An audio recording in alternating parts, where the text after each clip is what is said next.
2 days in the hot springs. The Abyss kinda threw a wrench in our relaxation, though. Still, spending time here really has felt like a vacation.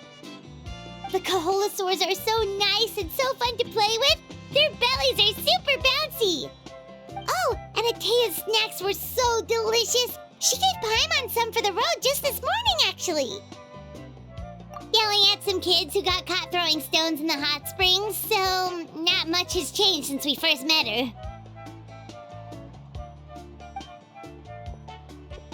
Hey, you guys. Sleep well last night? Yep, this area is so nice. Glad you like it. I was thinking of taking you guys out to do some sea fishing. Later tonight, we can eat whatever we catch. Fresh fish is absolutely delicious right off the grill. Hey, Moalani! Yeah? What do you need? The team sent out to fight in the Night Warden Wars has returned. And Kachina? Is she back as well? Kachina fell in battle. But don't worry, the team was victorious, so the Rite of Resurrection will be held in the stadium soon.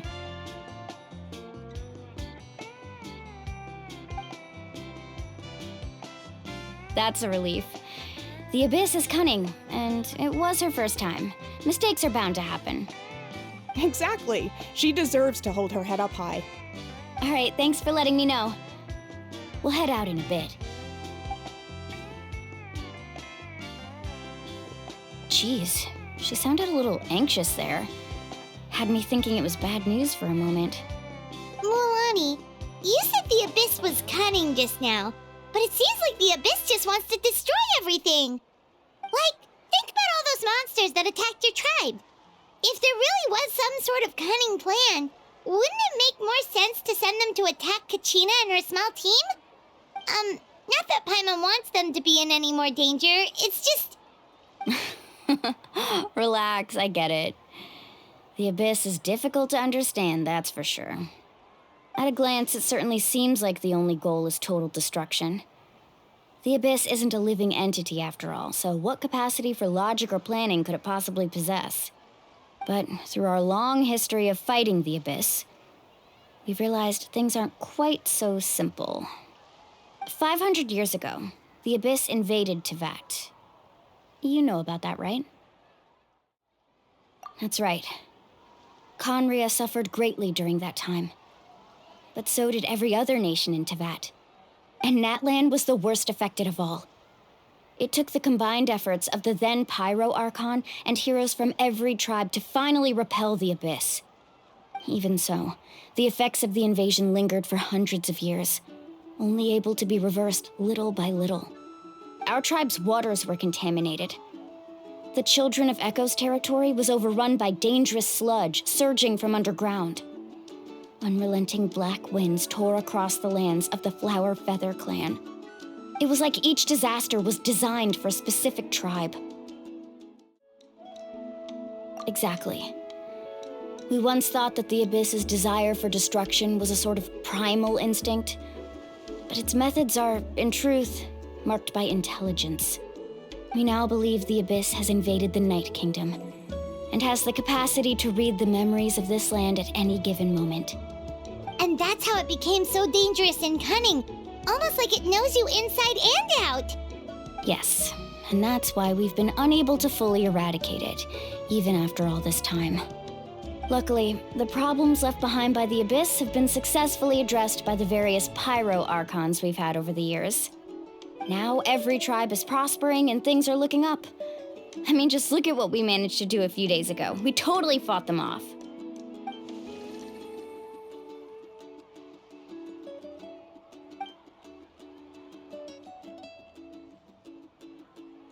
You must have had to sacrifice a lot to get to this point. Every battle, every sacrifice is in pursuit of a future where we get to stop fighting. Responsibility, duty, unavoidable burden. Everyone in Natlana views the war differently. But I believe we will be rid of the Abyss one day, and the efforts of all who fought against them will become a story for the ages. To think that my name could survive in ballads passed down to future generations, it's kind of romantic. Everyone has something that drives them forward, you know? We have to. Not only for ourselves, but for our future. Anyway, let's head to the stadium. Our fishing trip can wait until Kachina's back with us. The sea's not going anywhere.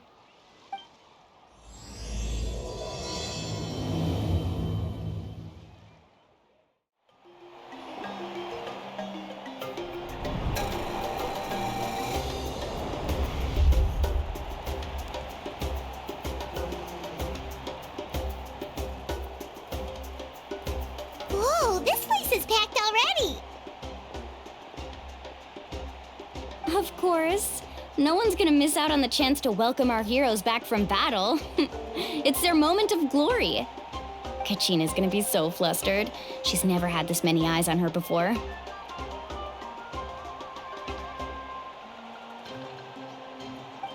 Yeah, she doesn't seem like the kind of person who likes being the center of attention.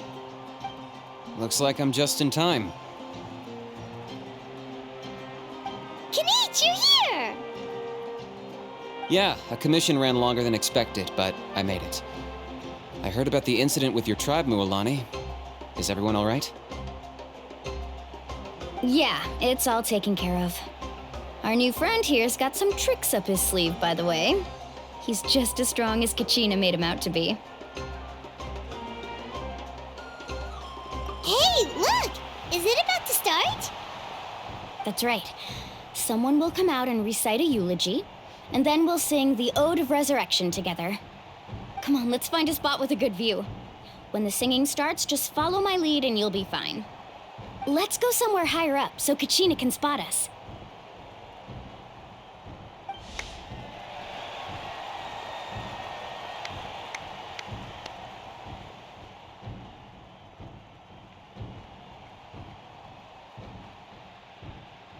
Warriors of Natlana, heed the call of life.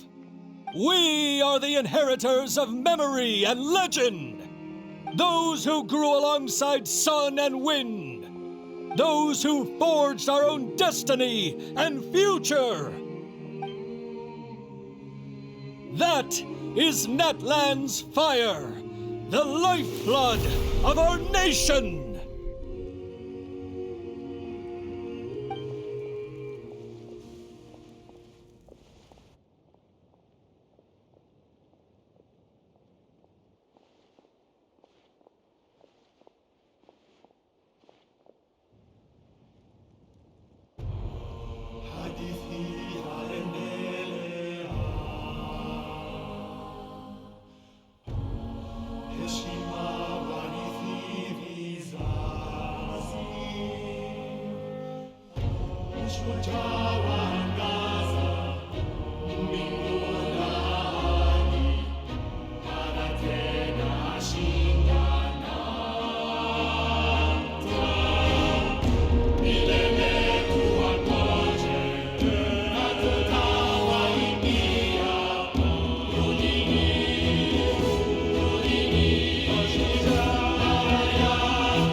I could not find Kachina within the Night Kingdom, or locate her ancient name. What? What does that even mean? Usually once the ode is complete, the Pyro Archon and resurrected person will emerge from the flames. But something went wrong. What's going on? This has never happened before. Well, I think it's pretty obvious. Clearly, the team sent to fight the Abyss didn't win after all. Think about it. The Ode rekindles all victors. We've witnessed it countless times. Since the Archon couldn't find Kachina in the Night Kingdom, that must mean there's more to this victory than meets the eye. Hey! You just haven't gotten over the fact that Kachina beat you in the pilgrimage! Pathetic. The both of you. Your wild guesses are misplaced. We completed our mission.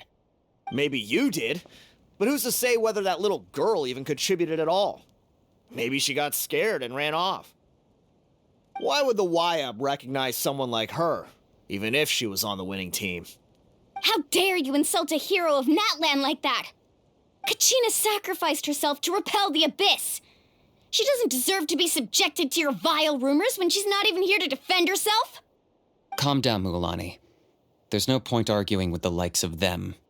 I can't just sit here and let them slander her like that. To insult a hero of Natlana, the person actually has to be a hero. You... Think about it, everyone. Who do you think is really at fault here? A girl who never should have even gone to war? Or the great Pyro Archon?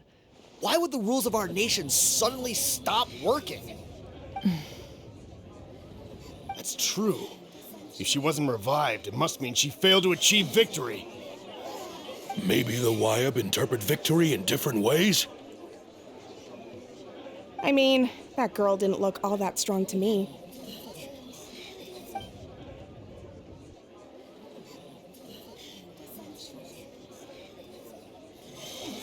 Kachina wouldn't have run! That's not like her at all! No, she's been waiting for this moment for too long. No matter how daunting the situation, no matter how scared she might feel, she's always the first person to stand up and face it head on. We don't even know what happened, so don't you dare try to use this as an excuse to vent your anger or slander her reputation. Fine. We'll find out what happens soon enough. Then, we'll see who truly deserves glory. That's enough. There is no doubt about today's victory, or Kachina's part in it. She is a hero worthy of our admiration and celebration. However, the failure of today's ceremony is undeniable. Kachina has not been rekindled, and I offer you all my deepest apologies as I continue to investigate this matter. To prevent further casualties, I have decided to suspend the pilgrimage until this matter is resolved. What? No one is all-knowing. No one is infallible, not even myself. But doubt is a means by which we seek the truth, not a weapon we wield against others. I didn't mean it that way, Archon. I just... If there are things you wish to clarify, then ask me directly.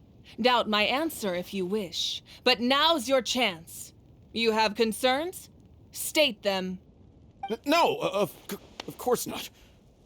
Even though I have said nothing to change your mind, then it would seem the truth never mattered to you at all. That guy doesn't even have the courage to answer the Pyro Archon's question. So much for all that glory talk earlier. I have a question, Archon. My friend Kachina. Do you have any idea where she is? It's extremely important to me. I know you said you were investigating the situation, but I'm sorry, that's not enough. I've already shared everything I know. If you want to learn the truth and rescue your friend sooner, you should join the investigation. So, what do you say? Of course I'll join. In that case, come see me in the speaker's chamber. We should join them. Oh, and if it's not too much trouble, could you drop by as well, Traveler? I'd like to have a chat. Rest assured, everyone, I'll keep the tribal chiefs informed on the progress of the investigation. Once again, I apologize for the outcome of this ceremony. If there are no further questions, let's part for now. Did she just ask us to come along? I believe she did. Let's go. I'd like to know what's going on myself.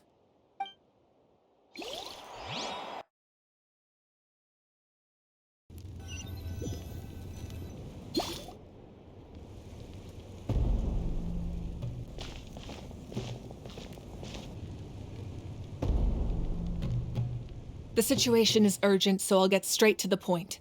Kachina is undoubtedly a hero of Natlana, and I'm deeply sorry this happened to her.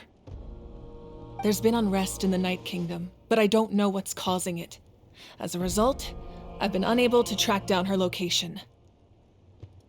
Until we find and address the cause of the unrest, the Ode of Resurrection will continue to be ineffective. And that means Kachina won't be able to come back? That's correct. Not until the problem with the Night Kingdom is resolved. How long will that take? It's hard to say. Kachina always dreamed of fighting the Abyss, of doing her part to defend Natlan. She wasn't afraid of death because she knew, if it came down to it, the Pyro Archon would be there to bring her back to life. Whenever we sat down together, exhausted from training, she would always hum the Ode of Resurrection. She was supposed to come back to us. We were supposed to hug her and celebrate with her and share her joy. We supported her every step of the way, but what are we supposed to do now? Sit peacefully and wait for her return? Lose ourselves in grief over her death? Tell me, are we her friends or her murderers? That's not fair, Mualani. It's all right. I understand your rage and your grief. Kachina's life means a great deal to me, Mualani. Believe me, I want to bring her back as soon as possible. I would give you that peace of mind if I could. But please, hear what I have to say so I can at least give you a broader picture of the issue we are now facing. Considering the recent attack on your tribe, I believe the Abyss has found a new means of undermining the rules of our nation. You mean? The Sacred Flame. The foundation of our resistance against the Abyss. If we continue to hold the pilgrimage and send teams to fight the Abyss, there will likely be more casualties. But if we stop altogether, the Sacred Flame will only grow weaker.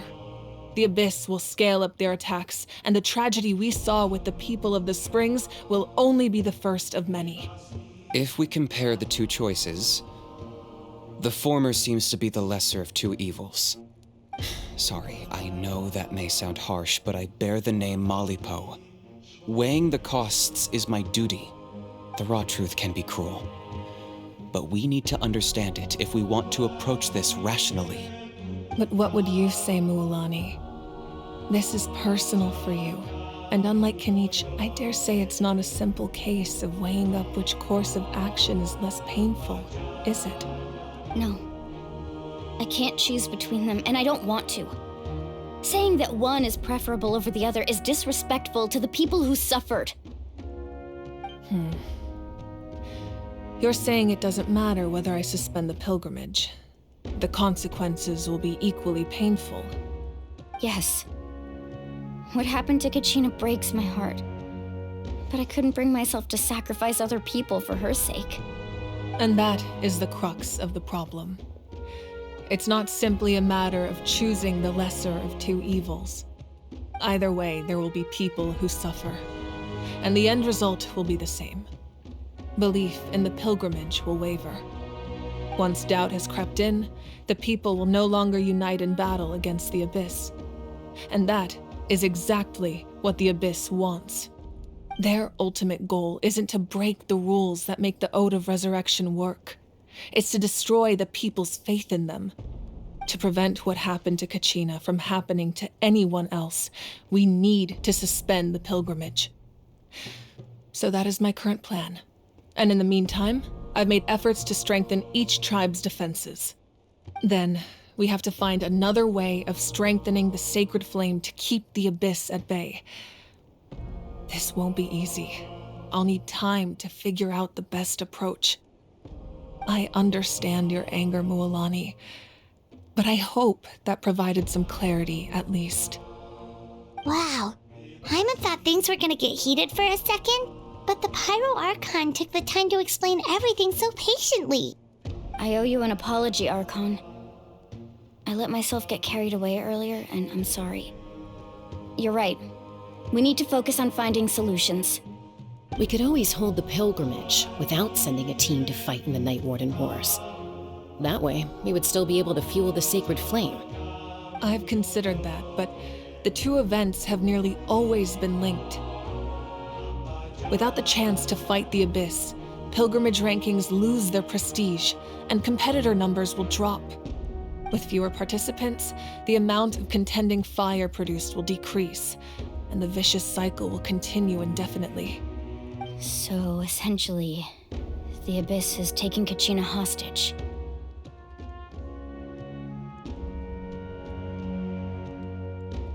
You've learned about the concept of ley lines during your travels, yes? The Night Kingdom is something similar. Staying there for a short period of time shouldn't have an effect on the person. But with the Abyss in the picture, it's a different story. Your sense of self will be devoured until eventually you become one with the sea of souls. Imagine pouring a cup of water into a rushing river. You can try to scoop up another cup, but there's no chance it will be the same water you had before. I won't sugarcoat it. That is the danger Kachina is currently facing. Just like you said, Archon. Both of these problems need to be addressed. You can focus all your efforts on dealing with the Sacred Flame. I will go search for Kachina. The Abyss poses the same threat to you as it does to her. It is very possible you will not return. Knowing that, do you still choose to go? Kachina's waiting for us to rescue her. That's all that matters. I failed to protect her during our campaign, but I can make it up to her now. I choose to go as well. Traveler? What do you think? Understood. Then I'll support you in any way I can. The Masters of the Nightwind have a technique that can extract an ancient name from the ley lines.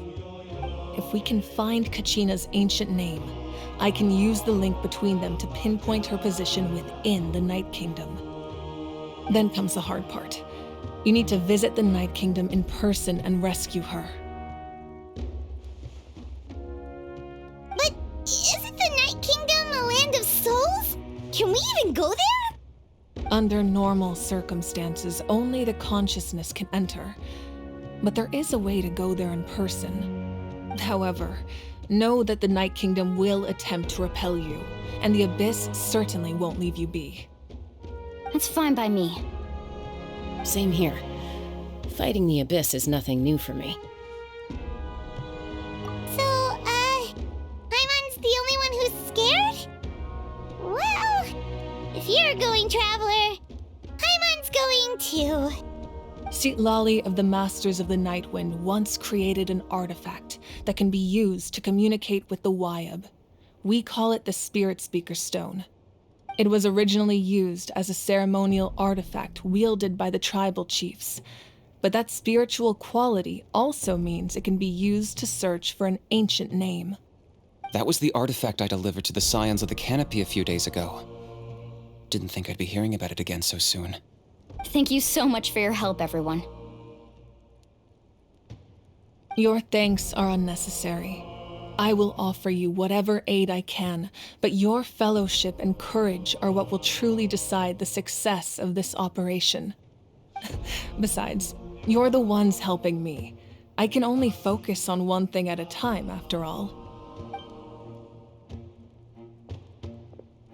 Traveler, I certainly didn't expect our first conversation to be so serious. I've heard all about your accomplishments. Ever since you arrived, I've been hoping to meet you and offer you Natlan's highest level of hospitality. Why? Why? Is that not what happened in the other nations you visited? Yeah, things were pretty complicated at the start. And, in the middle. But our reputation's solid nowadays. That's more like it. After all, I've heard you're someone who transcends fate. Perhaps even more than you can imagine. But we can talk about that some other time. Ideally, this would be the perfect night for a drink and some musical ambiance. But there are important things to be done. Oh, I almost forgot. Atea was wounded in the fight against the Abyss. She wanted us to give this to you. It embodies fond memories and my strength of will. That's what she asked us to tell you. She said you'd know what that means. I didn't think this day would come so soon. The flames of her life force. I can feel them flowing within the talisman. If things were different, the two of us could have enjoyed the hot springs together while she gave this to me in person. We're supposed to be hot spring buddies after all. But don't worry. This talisman means a great deal to me. I'll take good care of it, and once this is all over, I'll pay Atea a visit.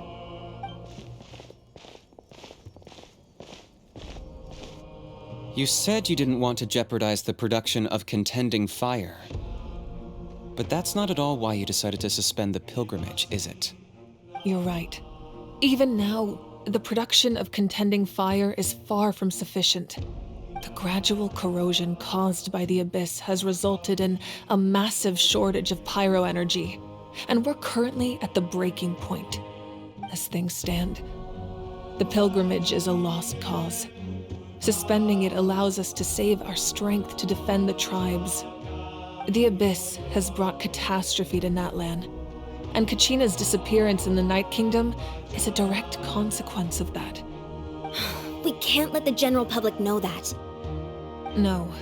If the public learned that Natlan's destruction was close at hand, there would be immense panic. But if I said nothing at all, they would have continued to question the integrity of Natlan's heroes. Another simple choice. The latter was clearly the better solution.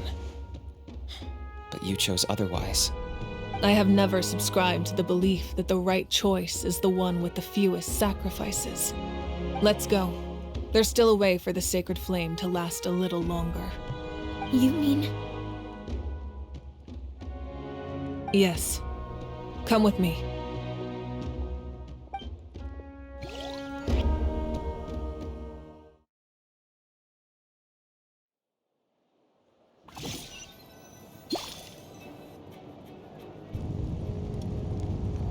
The sacred flame must never go out. Not only does it strike fear in the Abyss, but it's also the pillar of Natlan's stability. So until our heroes are ready, I will sacrifice my power to keep it burning. But that can only last so long. I think we should focus on the remaining ancient name-bearers. Don't let desperation cloud your judgment. Those chosen by the Wayab have already embarked on their destined path. It is for them to decide how that journey ends, not us. All we can do is support them. Even so, for you to make this sacrifice, it's not right. If not me, then who? No other is capable of sustaining the sacred flame. I possess great strength, but I'm not above my people. This is part of my duty.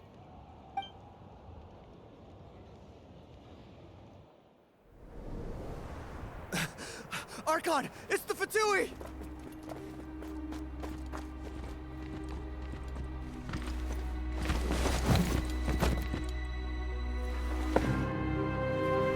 The Archon of Natlan.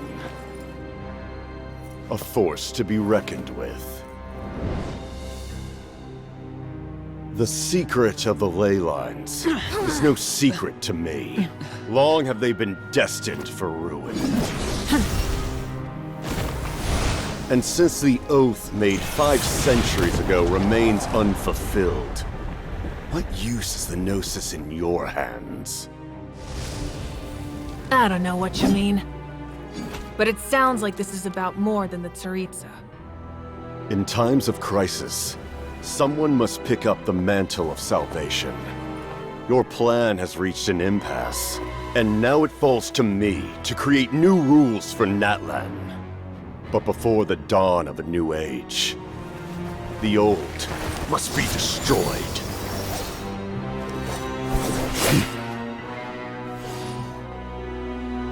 I assume that's the end of your speech? Good. People like us. Let our blades do the talking!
Masters of the Night Wind.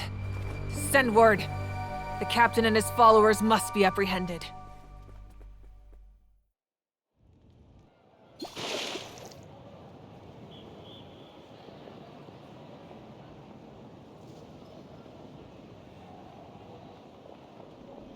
Are you all right, Archon? He was a formidable opponent. Exactly what I would expect from the first of the Fatui Harbingers. I never imagined someone could match you in combat. If the Tsaritsa sent him here, why would he bring up what happened 5 centuries ago? Yeah. And how much does he know about Natlan? The Harbingers are all driven by their own personal goals. The only purpose that unites them is collecting the Gnosis. But I'm sure the captain has his own reasons for being here as well. Whatever his motive, we should shift our focus to the Fatui. If they attack again, and we're not prepared, we're done for. No, we're running out of time. The wound I inflicted should hold him back and weaken him for the time being.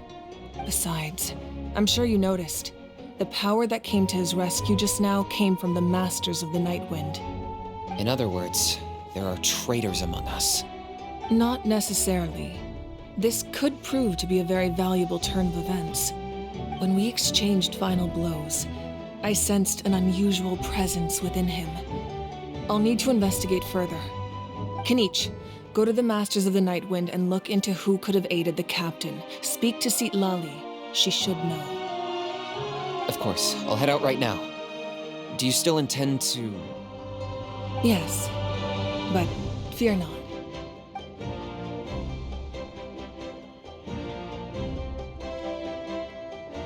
Natlan's strength has never rested solely in its Archon.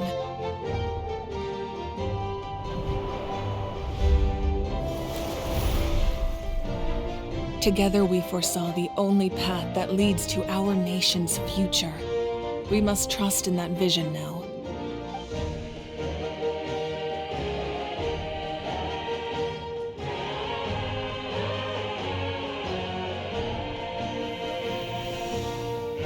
Is everything okay, Archon?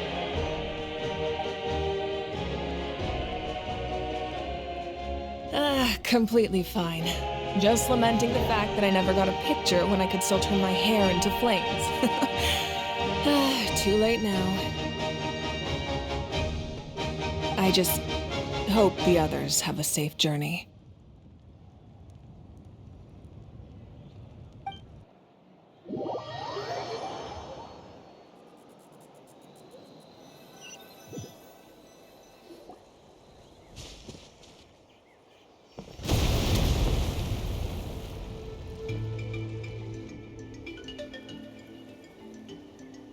What's happening at the stadium? Did something explode? It feels like the Archon unleashed her power. She must be fighting a formidable opponent. Should we go back and check what's going on? Have faith in the Archon. She wouldn't lose in a one-on-one confrontation. Once we find Kachina's ancient name, we'll head right back. Okay, let's just keep climbing. Paimon really hopes nothing goes wrong.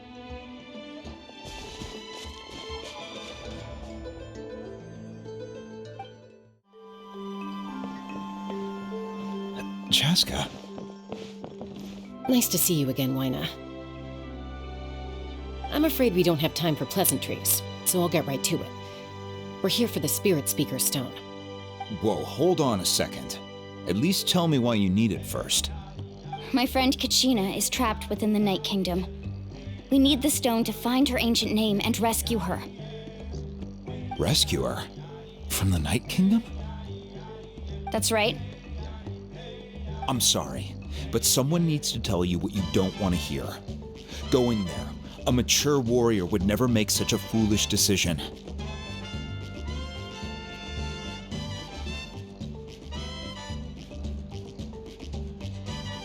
The nature of battle is unpredictable.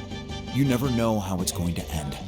Losing a friend is tragic, but when that happens, the best thing you can do is focus on how to prevent further casualties. I appreciate what you're trying to say, Chief Wyna. But if the price of maturity is abandoning a friend in need, I'll choose foolishness any day.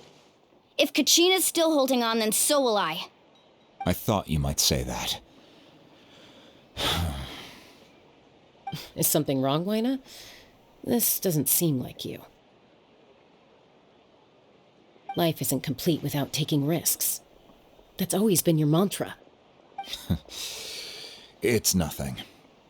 The Night Kingdom is a dangerous place. Can't blame me for checking if you were up to the task. If you're that determined, far be it from me to stop you. Here's the stone. Keep it safe, okay? It's not like we have a spare. Thank you. Huh. Seems like you two go way back. But aren't you from the Flower Feather Clan, Chaska? Oh, Chaska's a peacekeeper, so she's famous throughout the tribes. She's always the one people call to resolve conflicts, so we slowly got to know each other that way. Her younger sister Quichi's always hanging around our tribe, too. She's helped us out a lot in the past. Oh, you have a younger sister? Yes, I'll introduce you to her sometime. But let's get back to business. Wyna, how do we use the stone? As you probably know, your intended destination is completely different from the real world. The Night Kingdom is like a river flowing with concepts, and the ancient name you seek is like a tiny fish swimming downstream. In that sense, the stone is like a fishing boat drifting down the river, but the boat alone isn't enough. You need a fisherman experienced enough to steer it in the right direction. We couldn't do that ourselves? With a little practice, I'm sure you could. You have the strength and the talent. If you want to make sure this works, though, I could recommend someone to you. Who? Vichama, a legendary warrior and scout from our tribe. He's got a keen eye and a well-honed intuition. Even his ancient name means to seek. If you're fishing for a name, you're gonna want him on the boat. Vichama? Why does that name sound familiar? He's one of Auntie Atea's hot spring buddies. I've heard stories about him. Where can we find him? Ever since Malco passed, he spends most of his time gazing out at the scenery from the cliff tops. Follow the path that way, and I'm sure you'll find him. Thank you. We'll go look for him there. Good luck. I hope everything goes well.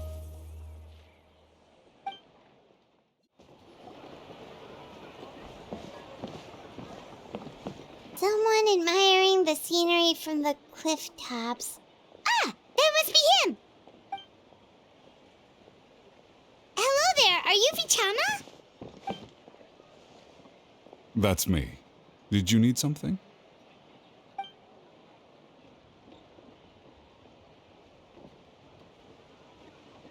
What? You're saying you can bring someone back from the Night Kingdom? How is that even possible? No, if you really think about it, anything's possible in that kind of place. But that would mean... Are you okay? You don't look so good. Everything's fine. I'll help you, but I do have a small request. After I help you find Kachina's ancient name, I want to use the stone to look for my friends as well. Your friend? Oh, why not mention someone named Malco? Is that who you're talking about? Yes, but I'd rather not get into it if it's all the same to you. That's not a problem. We agree to your request. Yeah. Since you're helping us find Kachina's ancient name, it's only right that we return the favor. Then we're agreed. Can I have a look at the stone?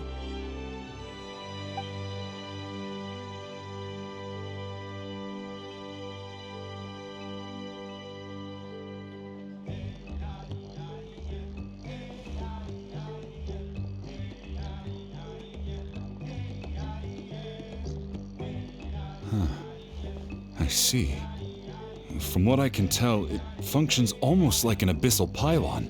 Both connect the Night Kingdom to the living world. Once the connection is established, the abyss will come surging through the opening like a predator honing in on the scent of blood. So we have to be sure not to use it in a tribal settlement. Wow, you got all that just from looking at it? I just picked up on the basics, really. I still have no idea why it works. You said someone named Sitlali invented this. They must be a genius. I'll go find an open area and start setting things up. In the meantime, I need you to get 2 things for me. We'll go right away. What do you need? First, I'll need some hook ropes. Pretty much every store around here carries them, so no need to go anywhere special. Oh, and I need to build a net out of them, so make sure you get a good amount. Wait, are you saying you're going to use a real net to catch Kachina's ancient name? How does that work when one's tangible and one's not? By creating something tangible in our world, like a net, we can create a connection to a corresponding concept in the Night Kingdom.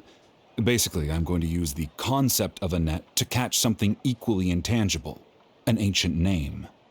Oh, I see. What about the second thing you needed? Right. I need 2 chunks of obsidian. Once we bring the ancient names into our world, we'll need a place to store them. Normally, you can only get obsidian from the Children of Echoes, but I heard there's a traveling merchant from that tribe around here somewhere, so maybe you can try your luck there. Gotcha! All right, let's split up. See that clearing? Let's meet over there when you're done. Oh, and you can send someone with me if you want. In case you're worried I might take the stone for myself. What do you think, Chaska? There's no need. Lena spoke highly of you. That means you're trustworthy. I appreciate it, even though that doesn't mean much to me anymore. Anyway, it'll take some time to set everything up, so no need to rush. I'll see you in a bit.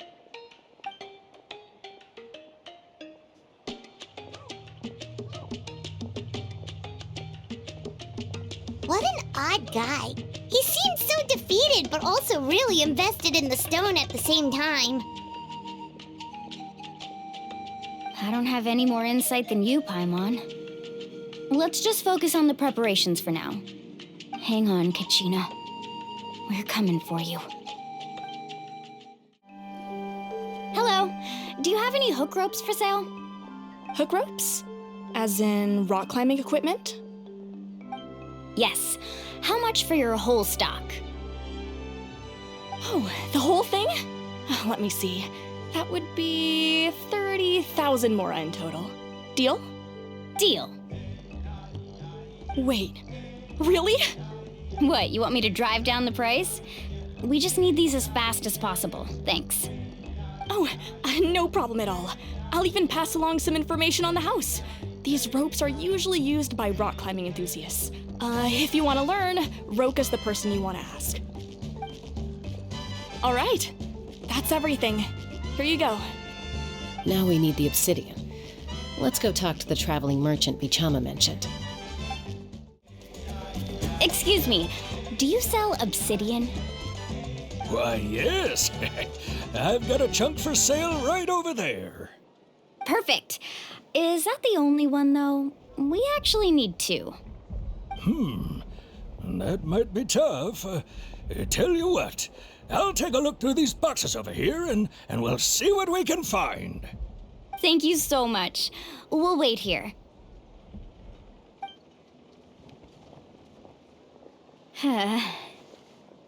Relax. Everything's going according to plan. I know, it's just... I could tell Bichama feels the same way about his friend that I do about Kachina. I hope this chunk of obsidian isn't the only one. Kachina always carries all sorts of shiny stones with her. If I was the one trapped in the Night Kingdom, she'd have a whole pile of obsidian ready in a heartbeat. Well, would you look at that? I did bring an extra. Here you go, young lady. How does it look? Perfect! Thank you. How much do I owe you? If you hadn't shown up, these stones would have just sat here collecting dust. I'll take 3,000 mora for both. Here you go. By the way, I heard you mention Bichama just now. You running an errand for him, then? How's he doing? Malco's been gone for 5 years now. It's about time he started to move forward. Do you know what happened between them? I heard about it in passing while I was out drinking one night, but I don't know all the details. Bichama and Malco grew up together, and even made a name for themselves together. Malco was an amazing fighter, capable of knocking out multiple opponents in a single hit, while Bichama excelled at scouting and analyzing the battlefield. The two made an excellent team, and managed to beat back the Abyss several times. 5 years ago, they both emerged triumphant in the pilgrimage, and were placed on the same team to fight the Abyss. But on the eve of battle, the Abyss launched an attack on their tribe, and Bichama suffered an injury to his leg while attempting to rescue someone. Then what happened? The team agreed that he couldn't fight the Abyss in his condition. Bichama didn't argue. He knew going to the front lines with an injured leg would make him a burden in battle. So they raised the issue with the Pyro Archon, and she agreed to let him stay behind. It's just... Malco and the others ended up facing hordes of abyssal monsters in numbers that far exceeded anyone's expectations. The team made an error in judgment, and they fell to the onslaught. Bichama went into a deep depression after that. He blames himself for everything.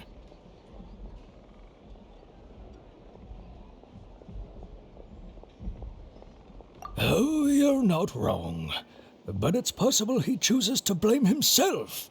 Not because he did something wrong, but because he wasn't able to do anything at all. I've tried convincing him to move forward, to stop dwelling on the past. But the shadow of Malco's death hangs over him still. The Abyss has caused so much suffering, and some wounds never heal. I wish there was something he could do to make himself feel better, but Anyway, that's the gist of it. Maybe you could help him talk things through sometime. I would really appreciate it. Did you get everything? Yep, it's all here. When do we start? I've made all the necessary adjustments, so we're good to go. As agreed, I'll help you find Kachina's ancient name, and then you return the favor. Go ahead.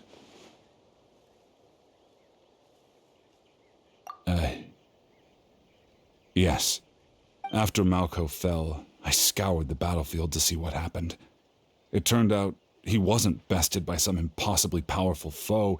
He was dragged to his grave by the sheer number of enemies. If I had been there, I would have been able to sense the danger. I could have warned them not to advance. I've always blamed myself for what happened.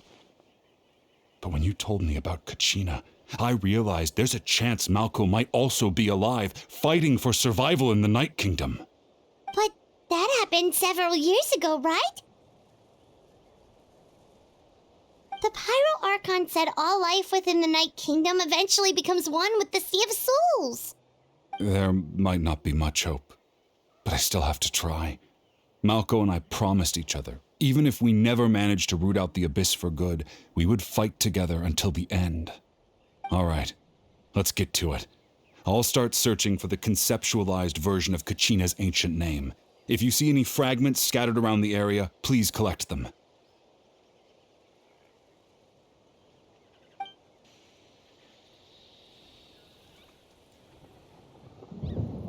Make sure you prepare yourselves for battle.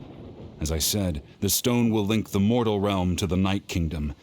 The Abyss will likely emerge in response. Look at that golden thing.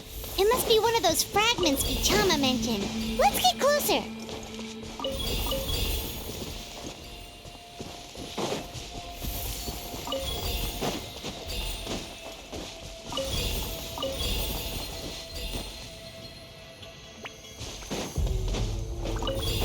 Whoa, monsters incoming! Watch out, everyone!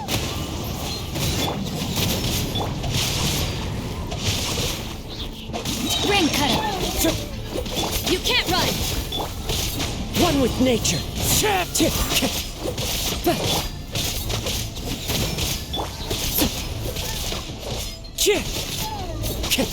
Into the wind. Clouds high. The birds call. Yeah!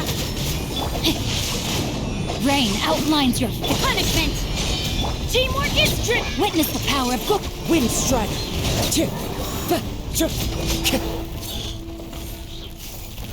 How much longer, Vichama? Not long. We're getting close.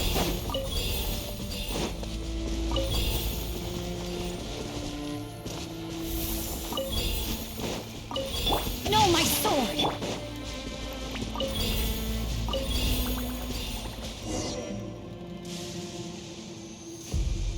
Vichama!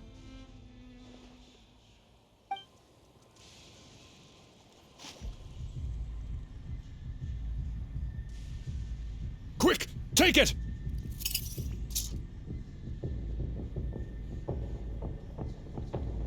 I found Kachina's ancient name. Hang in there, Malco. Just a little longer. Something's not right. The power of the Abyss is getting stronger. The Abyss is corroding his body! Vichama, you can't keep going, you'll die! I should have died 5 years ago. I just need a little more time. Please, I'm almost there. Thank you.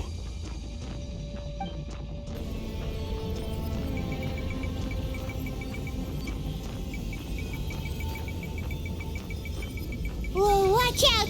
The power of the Abyss is strong.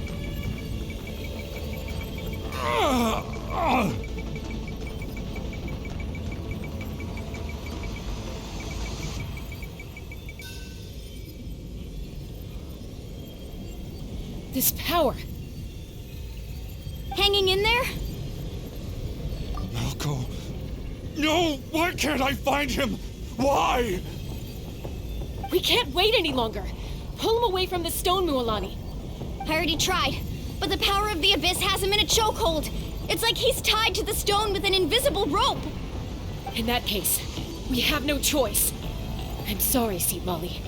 Get back! Chaska, wait!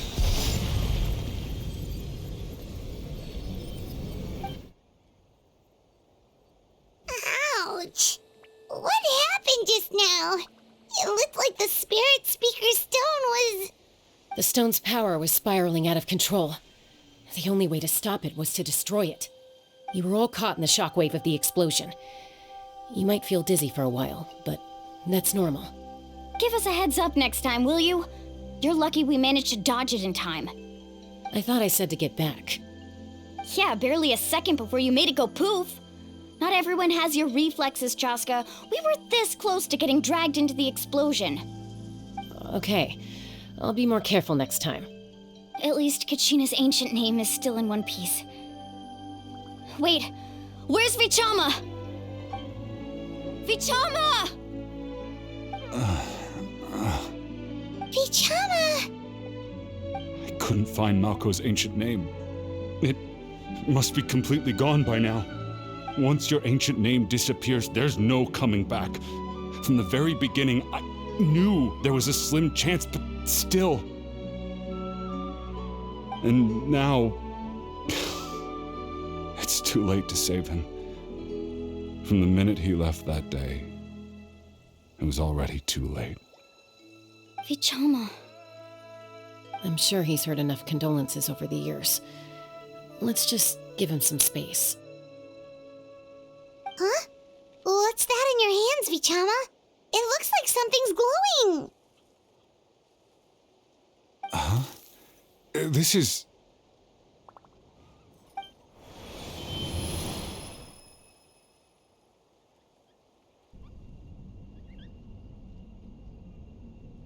Hey, Malko. Got any strength left? Not enough to swing a sword, but to say a few last words? Sure. Too bad. No one will get to hear them. I never thought I'd actually die on this mission. Not that I'm afraid to die. It's just... hard. Thinking about my mom's face when she hears the news. Guess I have something to be thankful for then. My parents died a long time ago. They won't have to mourn me.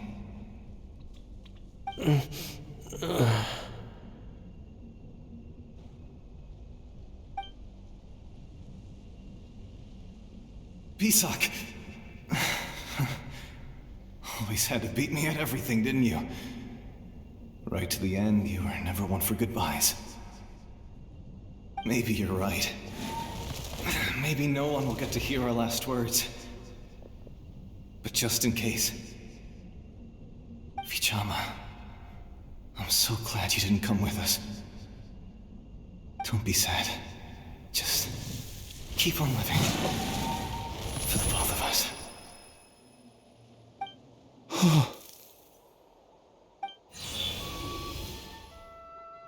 Was that a memory?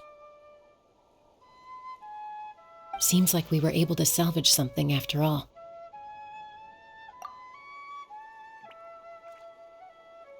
Of course.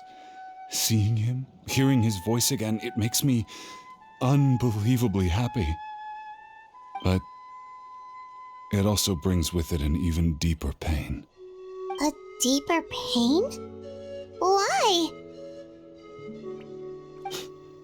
Malko was always the type to put on a brave face. But in that memory just now, his hands were shaking, and his smile was forced. For all these years, I regretted not being able to fight alongside him to the end. And now I know, at the end of his life, he was thinking the same thing. Vichama. I'm fine. Actually, I heard Chief Wyna wasn't really on board with your plan to go to the Night Kingdom. when you asked for my help, I hesitated too. I knew helping you find your friend's ancient name meant leading you one step closer to danger. But I also understood why you had to try. Everyone has regrets in life, but not everyone gets the chance to make up for them. Once allowed to fester, guilt strips us of our most valuable qualities as warriors. In that sense, we might as well choose the braver path from the very beginning. If I could do it all over again, I would have followed Malco to the front lines no matter what. Even with an injured leg, there were still things I could have done.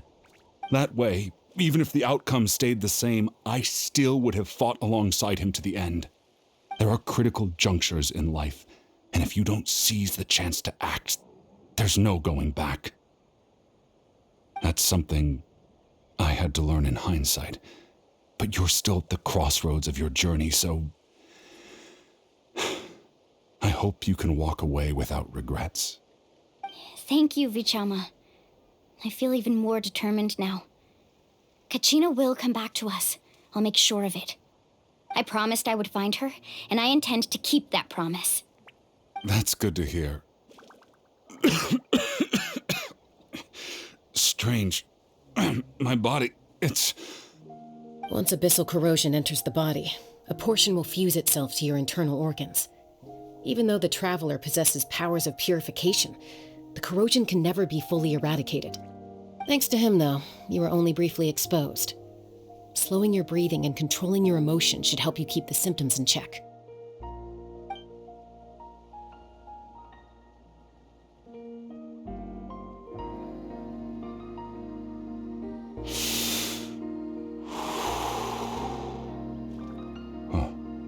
That does make me feel better. You seem very knowledgeable about all this. Just speaking from experience, that's all. Anyway, we've recovered Kachina's ancient name, so we're off to a great start. Let's get Vichama back to his tribe and tell Wyneth the good news. And apologize for destroying the Spirit Speaker Stone. We had no choice, though, so he'll probably understand. Right?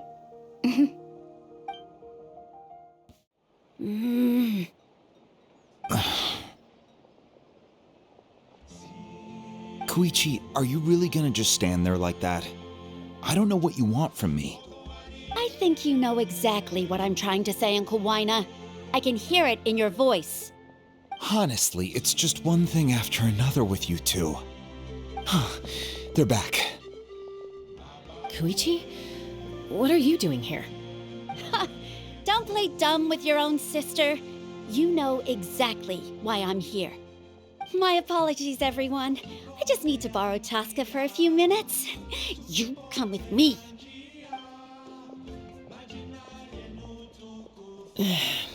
I'll be just a moment.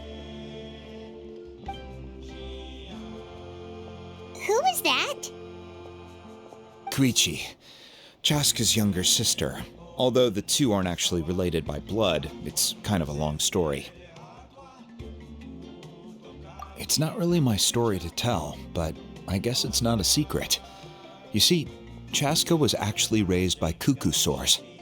She was afflicted with a rare disease when she was a child, and abandoned in the wild as a result. The Abyss found her out there, all on her own, and tried to devour her. But in the end, all that did was trigger her will to live. That strength of will pushed her to survive. But it also planted a seed of conflict within her. Eventually, she was adopted by the cuckoo sores. Wherever they went, she followed, getting into fights right and left. For some reason, Paimon can totally imagine that. Well, when Chaska finally returned to human society, it was Koichi's parents who adopted her. At the time, Chaska still had a habit of getting into fights, so Koichi was always taking her around, apologizing to everyone. Ah, I remember those days. One of those fights was definitely with me. But, you know, kids. You're fighting one minute and your friend's the next. Eventually, she found a way to rein in that desire to fight. And now she's who people call to resolve conflicts. She's known as the Peacemaker. It sounds like she still argues with Koichi, though. Don't siblings usually stop fighting when they get older? That's partly my fault. Koichi asked me to stop Chaska from doing anything dangerous, but you probably know by now, once Chaska makes up her mind, there's no changing it. Oh, I get it. No wonder you tried to talk us out of going to the Night Kingdom. Chaska even said that wasn't like you. I'm all for your adventure. You need to take risks when you're young, because by the time you're my age, you couldn't attempt something like that even if you wanted to. Better try now than live with regrets later. That's what I say. Still, I can understand where Koichi's coming from. In the end, nobody wants to sit back and let a loved one put their life on the line.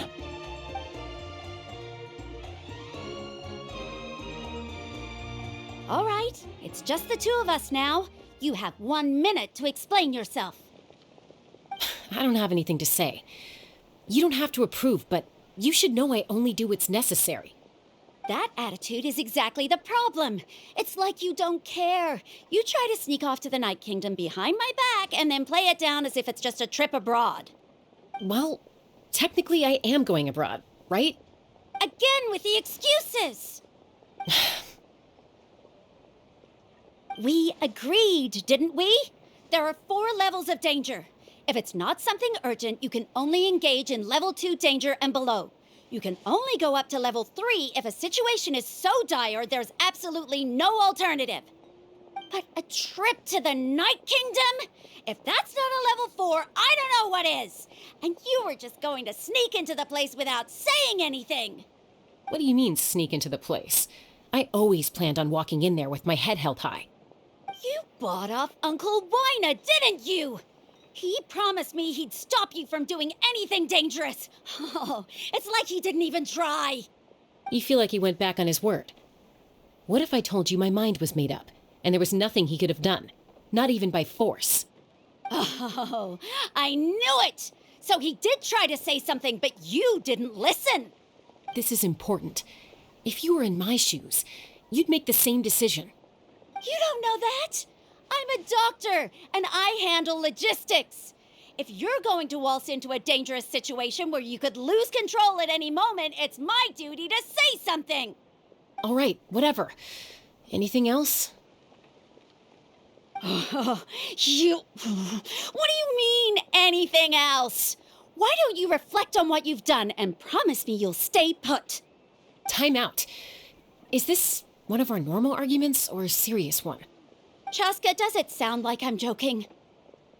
Then, you need to know something. What happened to Kachina was partially my fault. I can't leave her there to die. That's not who I am. But the person you become when you lose control, that's also not who you are. That's a different issue. You said it yourself. A person is only as good as their morals. If I want to live in Natlana, I need to display qualities that make me worthy of this nation. I've also told you that managing your condition is equally important. Sometimes you have to make sacrifices. All right, let's stop this here. If we keep going, I might actually have to get serious. And I think Wina prefers his roof attached to his house. Is that a threat? That sounds like a threat to me. Koichi! Younger sisters are supposed to listen to their elders. So, you're really going to go, no matter what I say? I'm supposed to be your sister. Then support me. I'll be back. All you have to do is wait. Chaska. So, that's it. Why'd you have to turn out to be so darn annoying?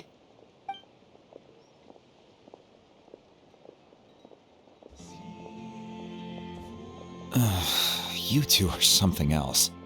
Something you wanted to say? I know you aren't related by blood, but you two sure are similar. Really? You know, I said that very thing to Koichi not too long ago, and she reacted the exact same way, down to the very tone of voice. It's not my place to get involved, but I will say this. Try to spend a little more time with your sister. You're tough kids. That doesn't mean you have to go it alone. Thank you. Anytime. All right. If you're done with the Spirit Speaker Stone, you might as well hand it over. According to Kinich, it's an important ceremonial artifact, so it'd be safer to keep it with me. About that... If only Tone Deaf Bard was here, he could have repaired it just like the Holy Liar. It might be in a few more pieces than you remember. Huh?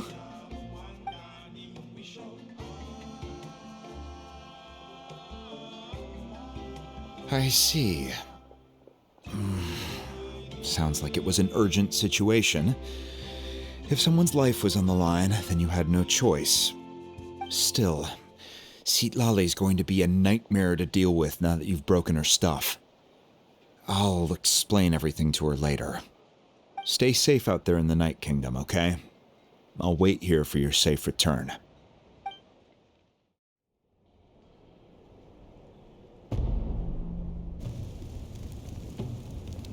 We're back! We found Kachina's ancient name, too! Well, it's fairly complicated. Let me give you the condensed version. The Fatui again? We can't go anywhere without them causing trouble. But what if the Fatui finds out you've lost your power? Won't they try to take advantage of the situation? That's why it has to be our little secret. No one else can know, or we're asking for trouble.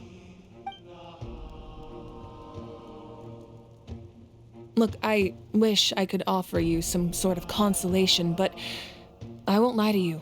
With multiple factions closing in, there's nothing comforting about the situation we're facing. Still, all you need to do is focus on your goal. You can leave the complicated matters to me. I can also step in on the Pyro Archon's behalf. There's a limit to what I can accomplish, but I'll help you however I can. There's no need to be so modest, Yan-san. Your incredible strength has long been a well-known fact. You're the pride of your tribe. Archon, I'm sorry about before. You have so much on your plate, so much that you have to worry about. But all I could do was focus on my own feelings. You have nothing to be sorry about. We all get overwhelmed by our emotions, myself included. Your reaction to Kachina's disappearance, I understand that feeling very well. Well, now that we have Kachina's ancient name, let's go track her down. Follow me.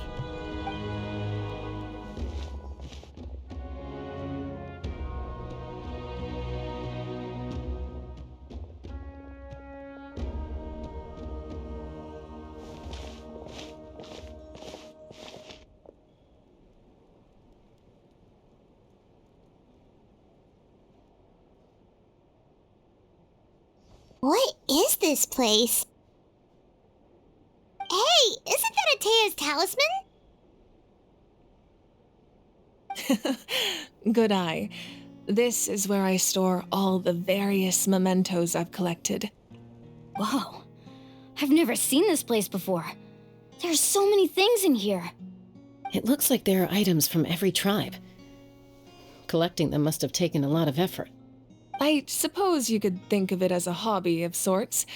In Natlana, everyone grows up listening to the stories of heroes, and physical items do a far better job of preserving those stories than our own memory. Now, I still have some preparations to make for the ceremony, so feel free to take a look around in the meantime. If you're curious about an item, I'm more than willing to tell you about its origins. All right, we'll have a look.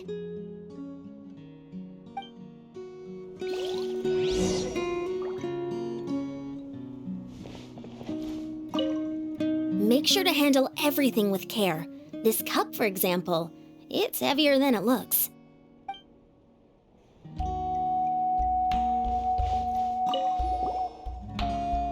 Whoa, that belt is bigger than Paimon's head! The Collective of Plenty are known for their bodybuilding competitions and contests of strength. This belt is a symbol of great honor within the tribe. The association with strength might also have been the reason the original belt was extremely heavy. It was difficult for even 2 people to lift. And even if a warrior had the strength to put it on, wearing it for any length of time would still leave them gasping for breath. Sounds like it. So the owner of the original belt, Kitera, commissioned a craftsman to make a copy identical in appearance but far lighter in weight. That is the belt you see before you. He would often wear this version when training in order to protect his waist. Or he made a lighter version so he could wear it all the time and show it off.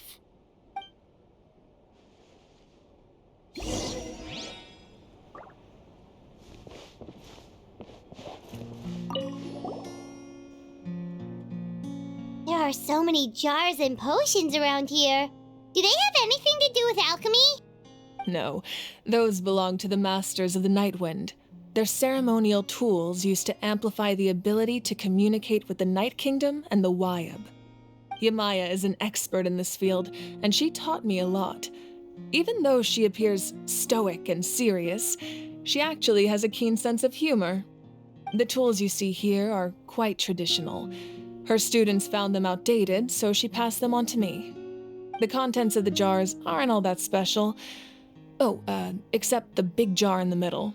That's what she really wanted to give me. Ooh, must be something really cool. What's inside? Grape juice. Huh?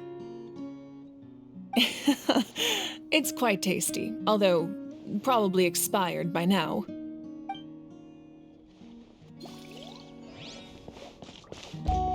This flower looks like it's thriving. You must be good at taking care of plants, Archon. This fishing basket looks familiar.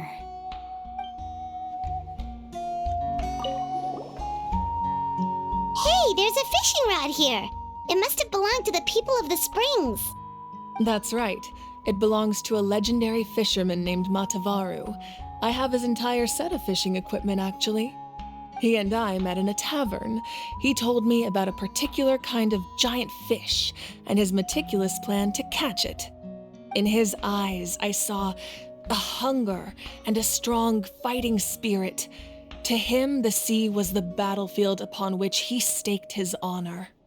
So, did he do it?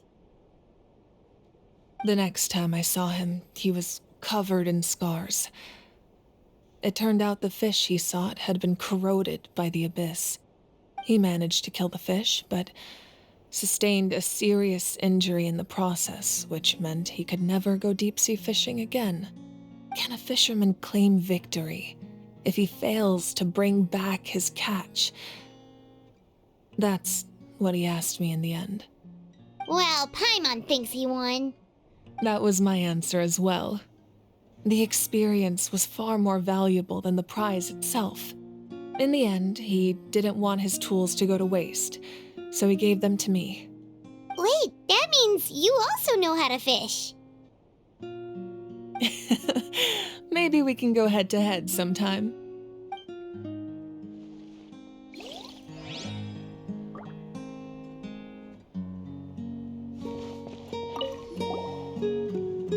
This is Atea's talisman. I'm sure you're familiar with this one already. Atea was rarely ever without it. The talisman brought her a lot of luck in battle.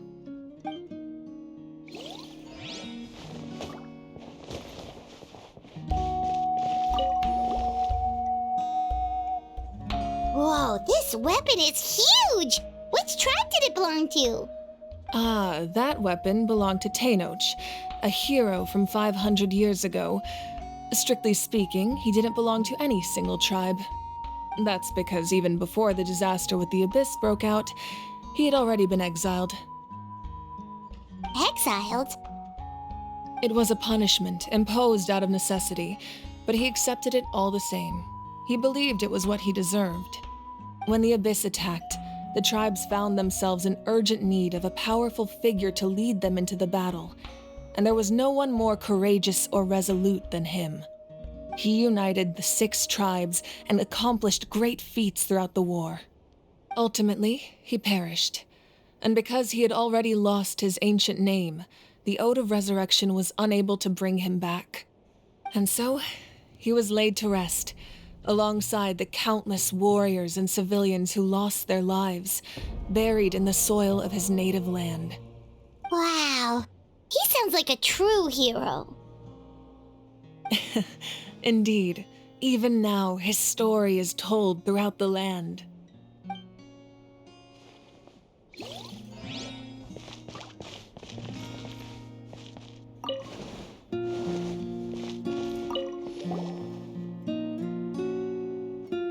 The powder still needs some time to settle, so let's wait a little longer. Well, what do you think of my collection? Do you feel like you have a better understanding of Natlan's culture now? Yeah, if each item represents a different story, seems like Natlan's really been through a lot. Does every item hold a special memory, just like Atea's talisman? That's right. The items in my collection actually serve a similar purpose to the ancient names passed down among the tribes. They demonstrate the true shape of time. The shape of time? Most people perceive time as a linear concept, almost like a straight line that can only move forward. We cannot change the past or predict the future. But there's also a different theory, one that I believe to be closer to the truth. Namely, that the past, present, and future all exist at once. At once? Paimon's not sure she understands. Let's say your journey ended right now. Thinking back on your experience in each nation, which one would you say was the most important? Exactly. Even at the end of your journey, the things you experienced along the way don't cease to exist. They become part of who you are. Take out a portion of that journey, and you would likely make very different decisions, and eventually arrive at a very different destination. The future is the same way. It exists even though it has yet to come to pass. We just lack the means to perceive it. Of course, there are those with the power to foresee the future. They simply call it by a different name. Fate. You're quite familiar with that concept, I would imagine. That does kinda make sense. The future hasn't happened, but already exists. Humanity excels at living in the present, but too often we forget the past and neglect the future. While the pilgrimage and the Night Warden Wars lead us to a better future.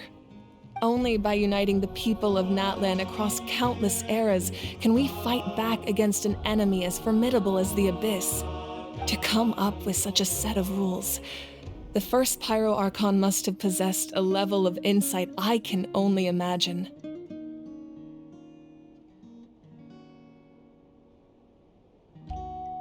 That's correct. At first, he was a mortal man with no special power. After he ascended to the divine throne, he used it to borrow power from the heavens and establish the rules of Natlan, namely a framework through which ordinary people can ascend to Archonhood. By holding the pilgrimage, we're able to determine the strongest among us, and when that person ascends to the divine throne, their inner flame will awaken. In addition, the sacred flame will grant them significant knowledge and memory of this land. After all, that's how I came to know everything I just told you. So, it all comes down to the power of the divine throne and the rules. Wait, is that a family portrait? Yes, that's my mother, father, younger sister, and the little saurians we raised. I turned a piece of my dad's leather armor into a canvas and commissioned a famous artist to paint our likeness. Your sister is so cute! It looks like the two of you are really close. Paimon was having a hard time thinking of an Archon as an ordinary person, but seeing this portrait, it kind of makes sense now. It really doesn't look like there was anything special about you before. Oh, wait, is Paimon allowed to say that? A little late for that question, don't you think? Sorry! Paimon's so sorry! Paimon's mouth works faster than her brain sometimes! It's all right. I'd never get upset over something like that. No matter what others may say, my past is a precious part of my identity. I'm forever proud of the life I used to lead. Becoming the Archon doesn't mean you sever ties with your family. The position just comes with a lot of responsibilities, so it impacts how often you get to see them. My father made the most delicious stew, so my sister would often bring me a large pot of his cooking, and we would sit on a blanket and eat it together.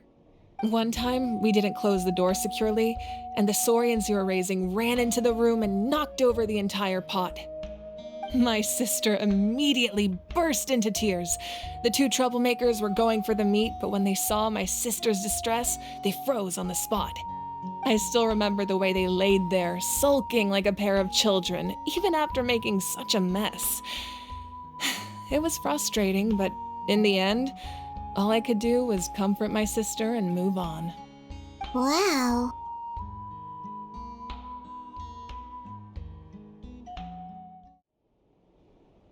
Isn't that what being a family is all about? I think about that story a lot, actually. As the Archon, I made a vow to defend this nation, and experiences like that, they remind me exactly what I'm trying to protect. Well, what happened after that? This portrait looks pretty old. Your sister must be all grown up by now, right? I believe she ended up working as an architect and artist. She built many houses and crafted many beautiful works of art. Anyway, that's enough about me. Now that the powder is settled, we can begin. Ian-san, Mulani, Chaska, over here, please. Place the ancient name up there, and then we'll begin.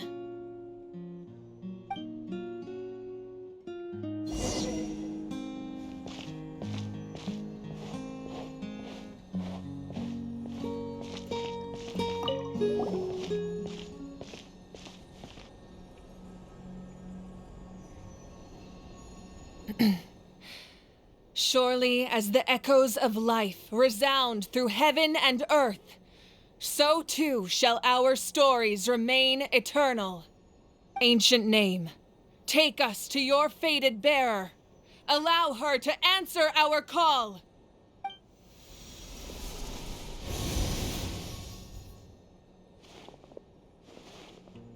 Am I hallucinating again? Kachina, are you okay? Huh? I'm not seeing things, am I? Is the Abyss playing tricks on me again? It's okay, Kachina. It's just us. We're trying to find a way to bring you back. Everyone, you have to listen to me.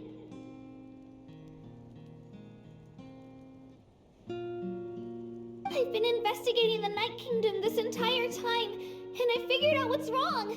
The Wyab is being affected by the Abyss. I was waiting for the Wyab to send me back, but then this really strong monster came in and it almost killed me.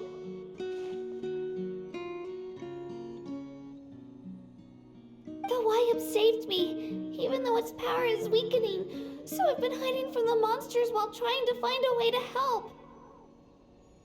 The Night Kingdom has become a huge mess, though. I keep hearing these awful sounds and seeing really horrible things. Don't listen to those sounds, Kachina. The Abyss is trying to strip you of your sanity.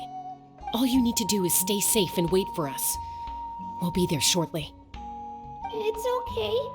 I feel so much better now that I've had the chance to talk to you guys. You don't need to worry about me. I've never been strong or special at all, really.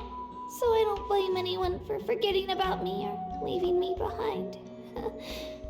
Just knowing you care is more than enough.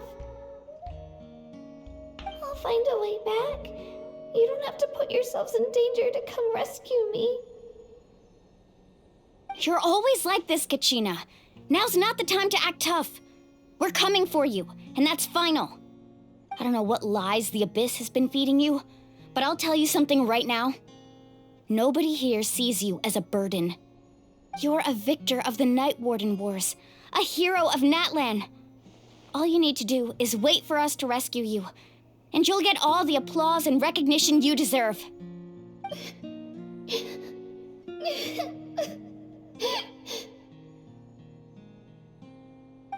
I'm really scared. Everything's so dark and creepy here. And I want to go home. Still, I don't want you to put yourselves in danger because of me. I don't want to hold anyone back ever again. All you need to do is place your trust in us, just like you always have. No one fights alone. We're not leaving you behind. Not ever. Yeah, we're so close. We can't call it quits now. Thank you. Be careful. Looks like we've lost contact. Now comes the most dangerous part. You have to traverse the Night Kingdom in your physical form.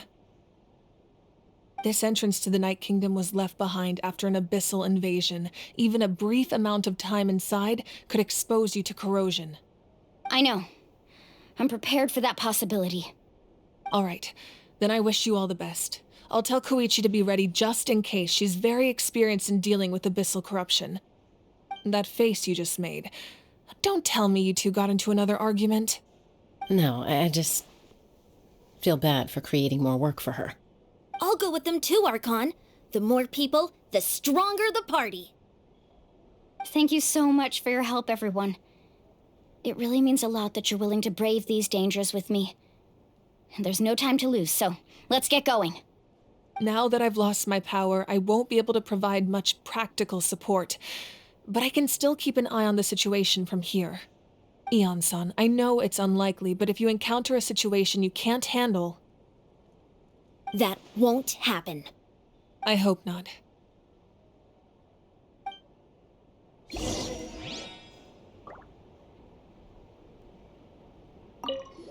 Be careful out there.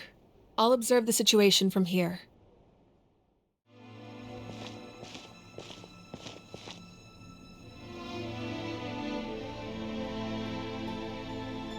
So we're underneath Natlan right now? It looks nothing like Paimon was imagining. That's because in the distant past, Natlan was home to an incredibly advanced civilization ruled by dragons. Humans only established their own society after the fall of the dragons. So these are Saurian ruins? Wait, you mean like the elemental sovereigns? They had their own advanced civilization? Yes, a really long time ago. Very few records have survived until now, so no one really knows what the devices here are for. These ruins have been abandoned for a long time, but with the recent increase in Abyss activity, the installations around here have somehow been activated again. So what you're saying is, we're not in for an easy trip to the Night Kingdom. No, it's going to be obstacle after obstacle from here on out.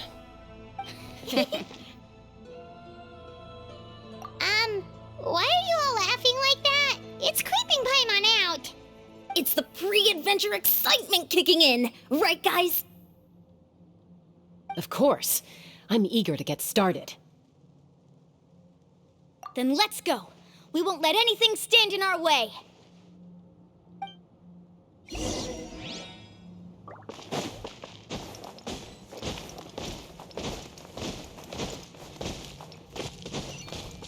Seems like the road ends here.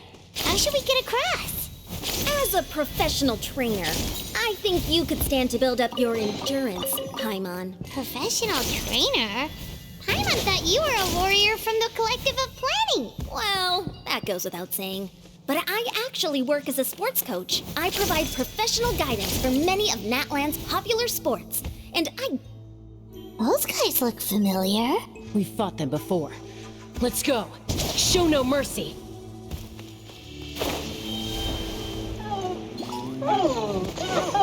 The wind knows me. Judgment! Rain outlines your fate. Let me lead you. You can't run! One with nature. Fallen leaves adorn my Lights out. Everybody stand!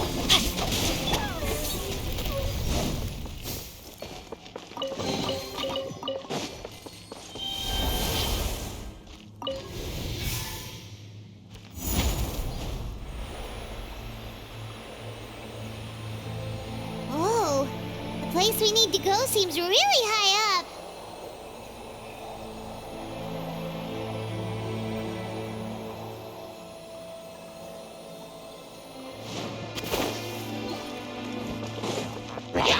The wind knows me.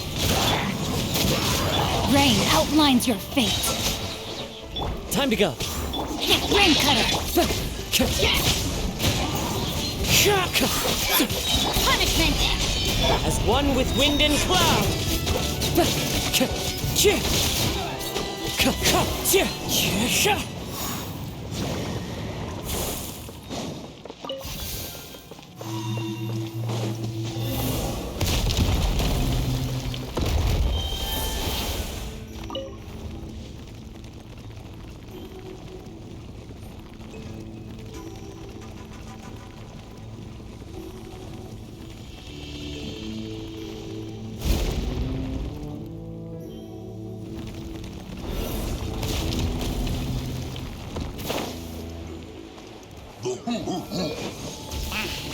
One with nature.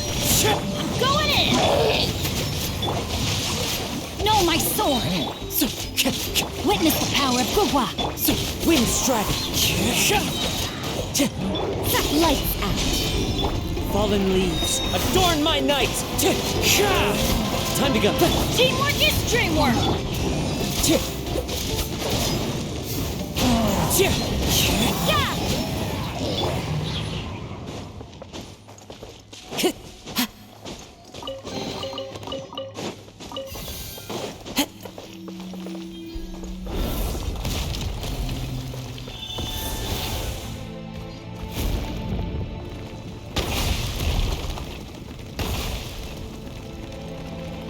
This is the final stretch. We just need to climb up, and we'll be there.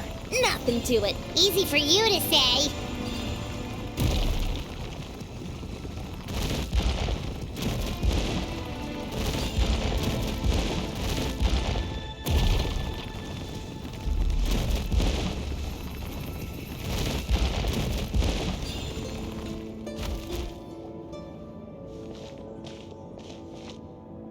This must be the entrance the Pyro Archon told us about. The one ripped open by the abyss. Yes. There's something in the depths of this place that feels familiar, yet also foreign. We actually have to go in there? Okay, Paimon just needs to psych herself up. Don't push her through before she's ready. Hey! You don't have to drag Paimon! You're pulling too hard!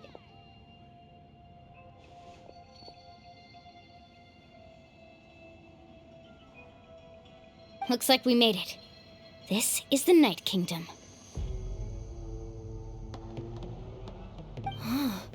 It looks so different from what I imagined in the stories. That overflow of energy is probably what trapped Kachina here in the first place. From this point forward, everything we know about the real world no longer applies. Anything can happen here. Paimon's more worried about how we're gonna make it out. We obviously can't go back the way we came. Do you see that patch of light on the ground? It's shining down from that fissure in the sky. Oh yeah, right in front of us. So that's coming from up there? Oh, it's so high up. Did we really fall that far down? Just like I said, our real-world knowledge doesn't apply here. We fell all this way, yet came out completely unscathed. If this was the real world, we'd have to climb our way back up to the entrance. But here, all we have to do is stand underneath the light and offer a prayer. That's it? You really think that little of Paimon? That's not even why Paimon asked! So that means all we need to do is find Kachina and bring her to this location. Exactly. This light is streaming in from the real world. It's a link between the two realms. The The terrain looks difficult to navigate, and the visibility's not great either. How are we supposed to find Kachina in these conditions? Yeah, these floating black things don't look super friendly either. Those are all manifestations of abyssal power. Be careful. Ghost! A talking ghost! Calm down, I'm here to help. You're the ones who helped Vichama, right? Yes, I'm Vichama's friend, Malco. I was completely lost to this realm until I sensed a mysterious power calling out to me. It's like it was seeking me out, attempting to reassemble the pieces of who I used to be. Of course, it could only do so much. I'm sorry I can only appear before you in this imperfect form. No, we should be the ones apologizing. If the Spirit Speaker Stone hadn't become corrupted by the Abyss, we could have done much more. But we had to destroy it. Otherwise, Vichama and his tribe would have been in danger. Of course. Thank you for protecting him. I never imagined that, even after all these years, he'd still take such a risk for me. Under the power of the stone, it felt like our souls were connected. Turns out even our regrets were exactly the same. Whether in triumph or death, you want your best friend by your side. Exactly. That may not be in the cards for us, but it's not too late for you. You're looking for a young girl from the Children of Echoes, right? She's being chased by an embodiment of abyssal power. I'd like to help her while I'm still in this form, so follow me. Be careful. This place has been severely corroded by the Abyss. Paimon didn't realize it had gotten this bad. It's like a seething volcano ready to engulf our world at any moment. Ouch! Quick, get back here! You can't go wandering off. Stick close to me. My power will be able to ward off attacks for the time being.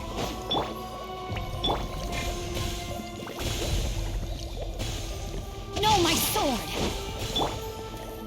We won't be able to keep this up. Let's try another route. This way.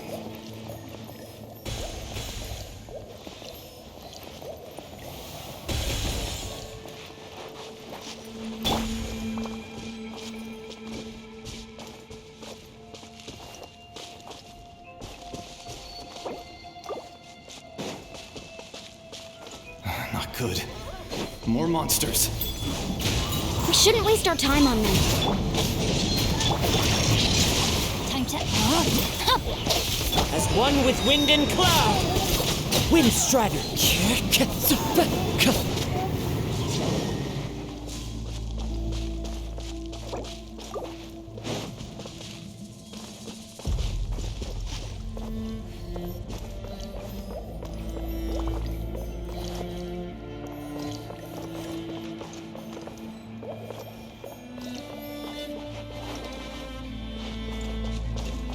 Oh, Paimon can't see anything! It's easy to get lost here. Just stick close.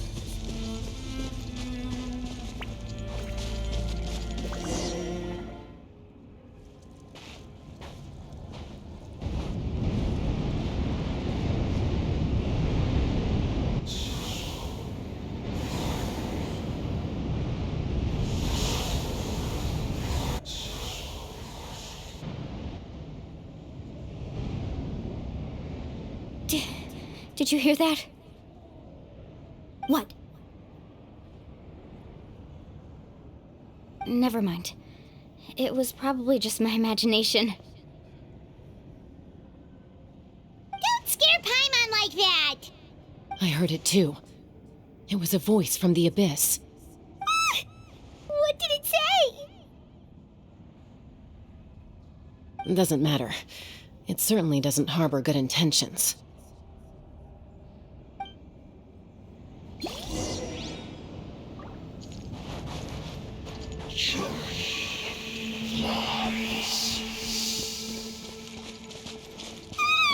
Paimon just heard it too!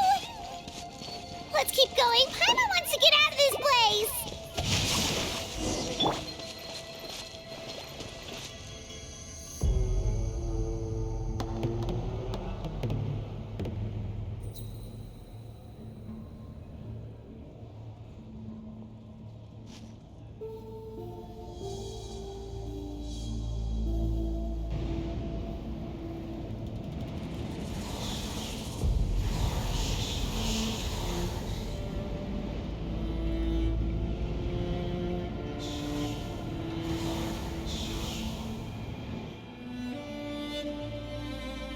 here, Kachina! Malani, you made it! Looks like our reunion will have to wait until we take care of these monsters. Good idea. Let's go! You're here. You're finally here! Thank you so much. That monster can appear from anywhere. It almost caught me a bunch of times. The Wyap's power helped keep me hidden, so I just tried to stay out of sight until you got here. Atta girl. You did so well. And most importantly, you weren't hurt. Should we start heading back then? Actually, I have a request. Will you come visit the Wyap with me? I can't exactly put it into words, but something's wrong with the Ode of Resurrection. And I know it has something to do with the contamination from the Abyss. That was the Pyro Archon's theory as well. Everything we've seen here certainly seems to back it up. In the Night Kingdom, there are 6 main totem poles representing the Wyap of each tribe. You can think of them like the body of each Wyap. Additional totem poles, like the ones around here, serve as proxies to which the Wyap can extend their consciousness. There are countless proxies scattered around the Night Kingdom. Through them, the Wyap can extend their consciousness over the entire realm and track down souls no matter where they roam. But if a proxy were to become severely contaminated, then a soul could become lost within the Night Kingdom. Judging by the current situation, I don't think we're dealing with just one contaminated proxy. Even if we could drive back the abyssal power from one of them, that probably wouldn't even put a dent in the problem. Still, we can't just leave the Wyap to suffer. It's protected me this whole time. I agree. We might even manage to draw out the monster that's been hunting Kachina. Getting rid of the monster might slow down the deterioration of the Night Kingdom.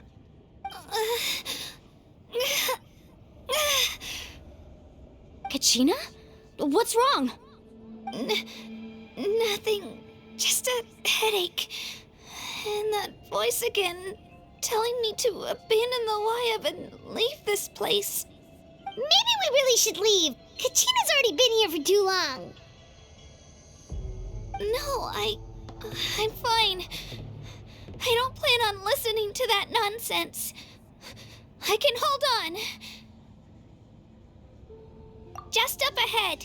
I'll lead the way.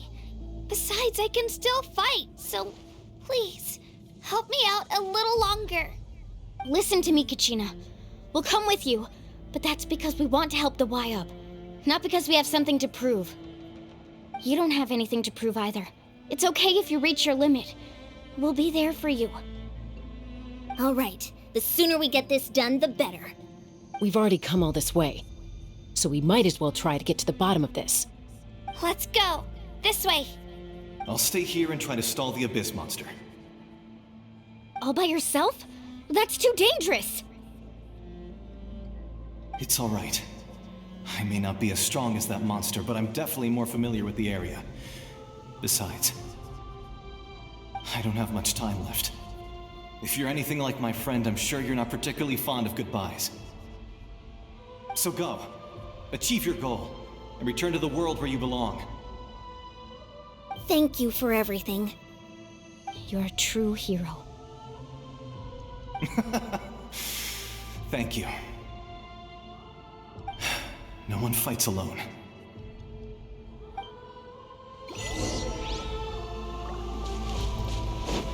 Does your head still hurt? Let me help you walk. I'm fine. You should know I'm made of stronger stuff than that.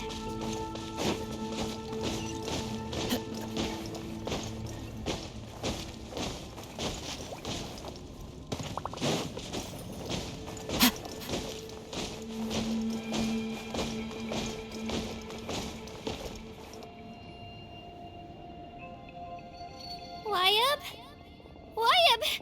I'm back! My friends and I are here to heal you. Wyap, can you hear me? Wyap?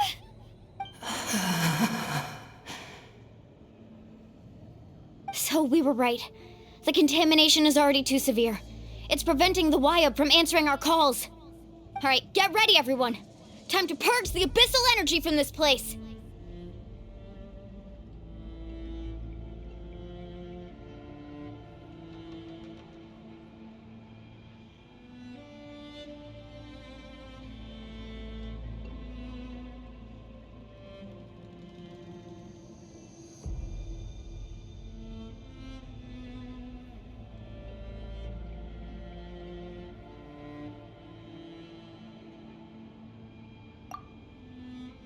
Careful.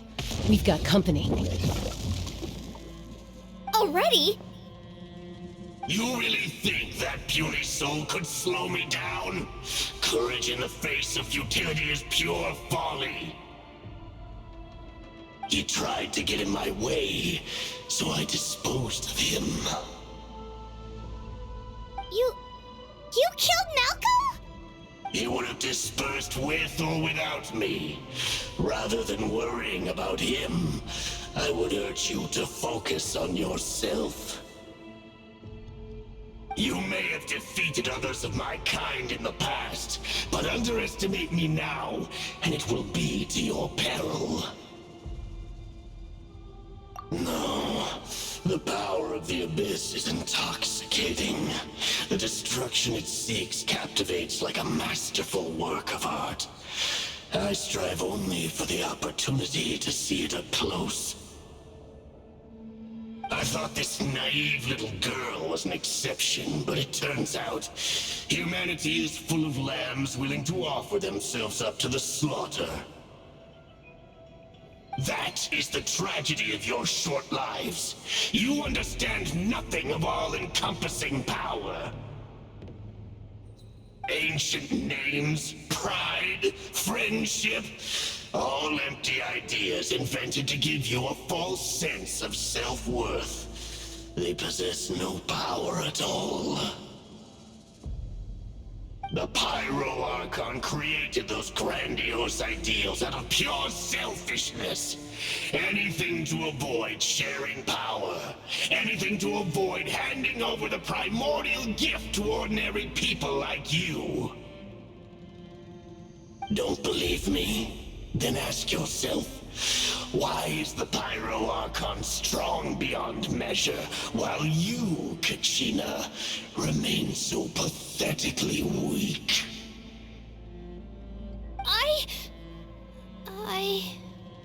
Kachina!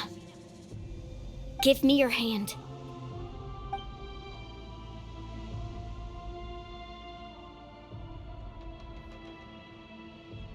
Feel that?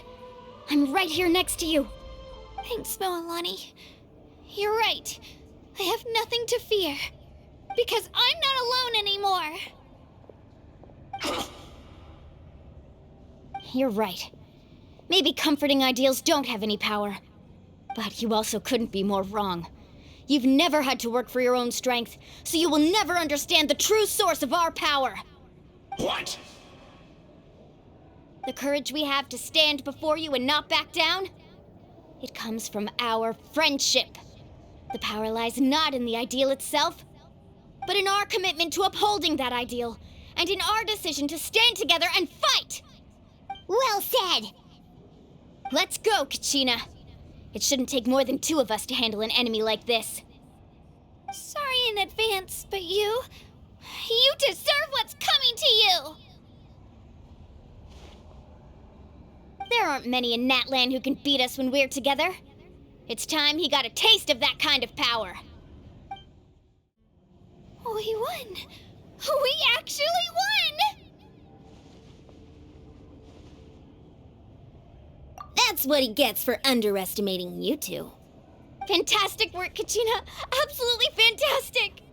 This makes me so unbelievably happy. I'm happy too, Moalani.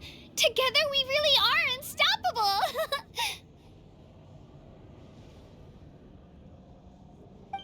Huh? What's happening?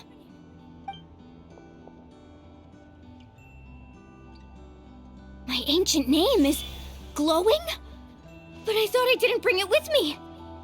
It's probably a projection from the real world, but that doesn't explain why it's glowing all of a sudden. Wait, does that mean you're...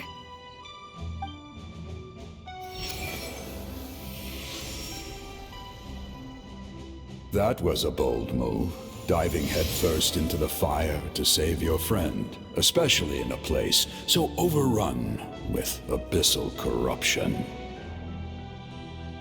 Still, seeing you pull it off was really something. Everything you said was exactly right. As isolated individuals, we stand no chance against the power of the Abyss. It took years' worth of scars and lots of unnecessary suffering for me to understand that for myself. The Pyro Archon's plan will unite us as one. Everyone has a part to play. Only then will we have the power to defeat the strongest of foes. Who are you? Tupac, a warrior from the people of the Springs. I fought against the Abyss during the invasion 500 years ago. I've heard that name before. You were the giant who saved all of Natlan. Since you were able to awaken my words from your ancient name, that means you have fully embodied the aspirations of the Wayub. Under the name Umoja, you shall unite the tribes and save Natlan from its impending doom. Me? As long as blood still runs through your veins, even the tiniest spark of steel against stone can ignite a flame. Its blaze will become one with our vision for Natlan. Even amid everlasting darkness, our bonds remain eternal.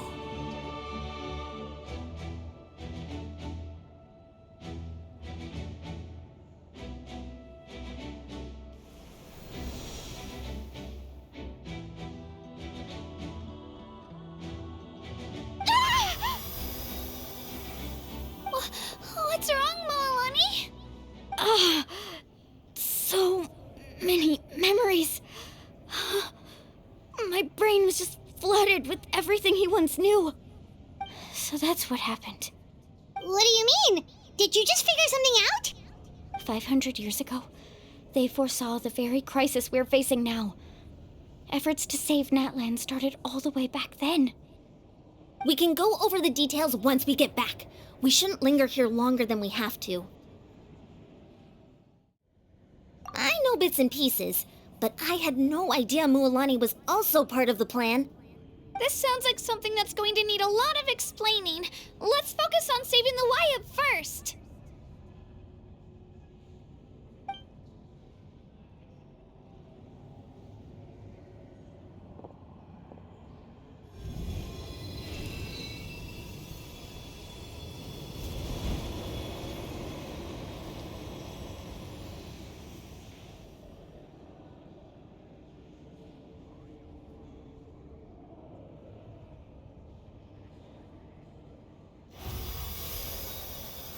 Okay, that should be enough.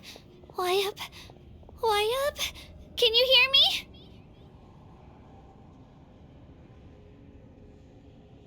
I hear your voice, Kachina, my dear child. Great. Well then, I'm afraid it's time to say goodbye. I just wanted to make sure you were okay before we leave, but we can't afford to stay here any longer. I was going to ask why you bestowed an ancient name upon someone like me, but it's okay. I'll keep searching within myself for the answer. I'll never stop trying to improve my strength. One day, I'll live up to the hero you saw in me. You are already an outstanding child in my eyes, Kachina. No matter what happens. Huh? You are all my most beloved children. It has always been my honor to protect and nurture you. Your ancient name is just that. A name. Much like your parents chose to name you Kachina, I also gave you a name, but it need not define you. Focus on who you want to be. You are already worthy of your name. Now, you need only devote yourself to becoming a better you. The story of your ancient name is for you to continue. Just like your parents, my love for you will never change, no matter what the future holds.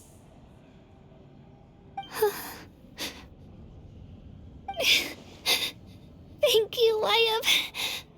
It gladdens me to see the Pyro Archon's plan move another step towards completion, but it is time for you to leave this place. The situation here is getting worse. Go now, my children. Save Natlana on behalf of all you hold dear.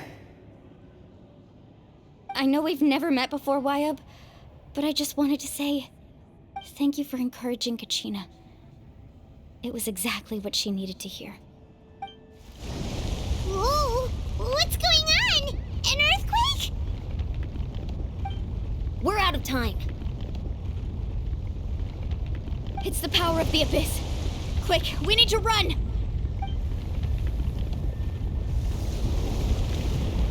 It's a Sealy! The Sealy opened the way for us!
You've done well.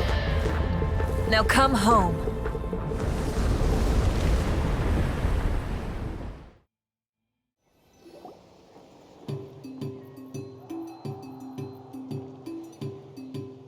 We're back!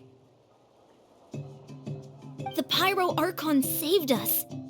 But she's not here.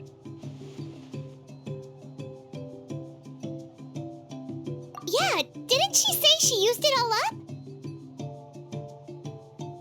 She's still in the speaker's chamber. What we saw in the Night Kingdom was just her consciousness. So you're saying her consciousness did all that? Every great display of power comes at a price.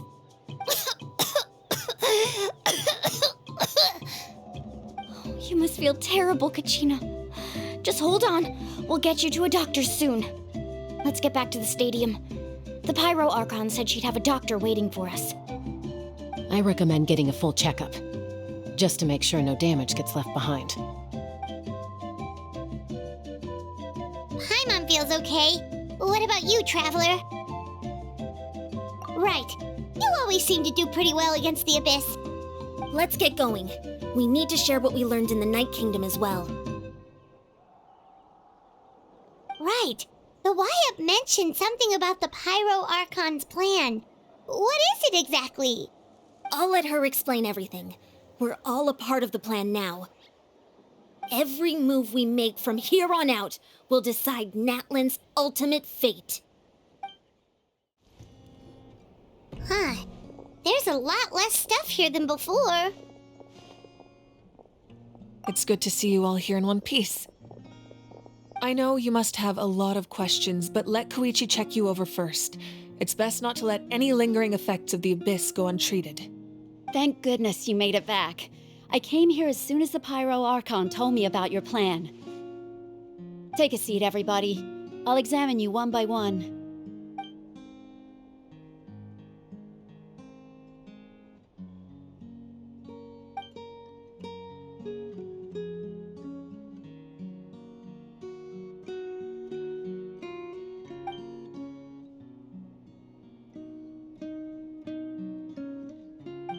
All right, that should do it for now.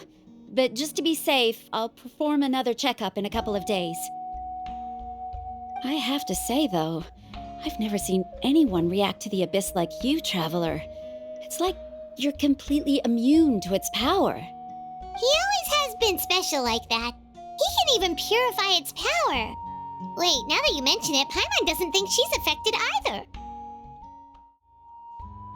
Given the current situation, that ability will likely play a great role in the events to come. Of course. I still have patients to see, so I'll head out. Thank you, Koichi. All right. We might not see eye to eye, but we both had good intentions. Just give it time. I'm sure we'll figure things out between us one day. Yeah.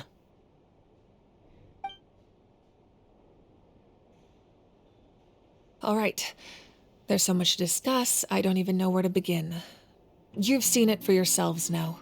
The devastation in the Night Kingdom. I'll get straight to the point. Natlan is on the verge of destruction. It's very possible our nation has less than a year before total devastation. Huh? No. That can't be true, can it? That's right. But I've only ever disclosed that fact to the handful of people working with me to save this nation. Our looming destruction is not a recent development, but the inevitable conclusion of the disaster the Abyss initiated 500 years ago. Mulan told us a little bit about that.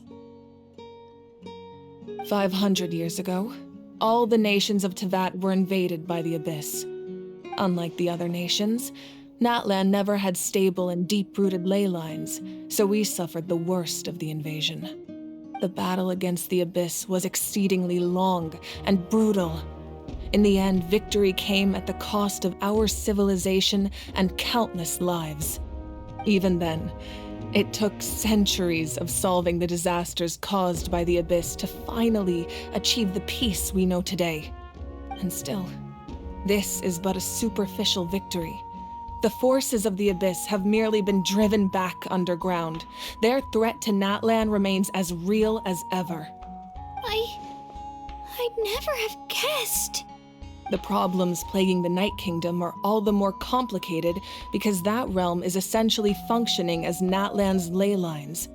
Immediately after the war, our calculations estimated that we would have a maximum of 500 years before the Night Kingdom was completely lost to the Abyss. But at that time, we were a nation of the destitute. Our people no longer believed in victory, nor did they hold hope for the future. Our civilization was dying, our faith crumbling, and the line of power passed down from the YUP nearly severed. If we didn't bring the nation back together, it would be foolish to even dream of defeating the Abyss in the future. So, the Archon had a long and involved discussion with the heroes of each tribe, and finally came up with a 500-year-long plan to save Natlan. So that's what happened. After finding Kachina, I encountered a strange figure who gave me a series of new memories. Since the plan was mentioned in those memories, I guess I've been chosen to play an important role in it. But there's still something I don't understand. Those memories showed me the Pyro Archon from back then. And it was you.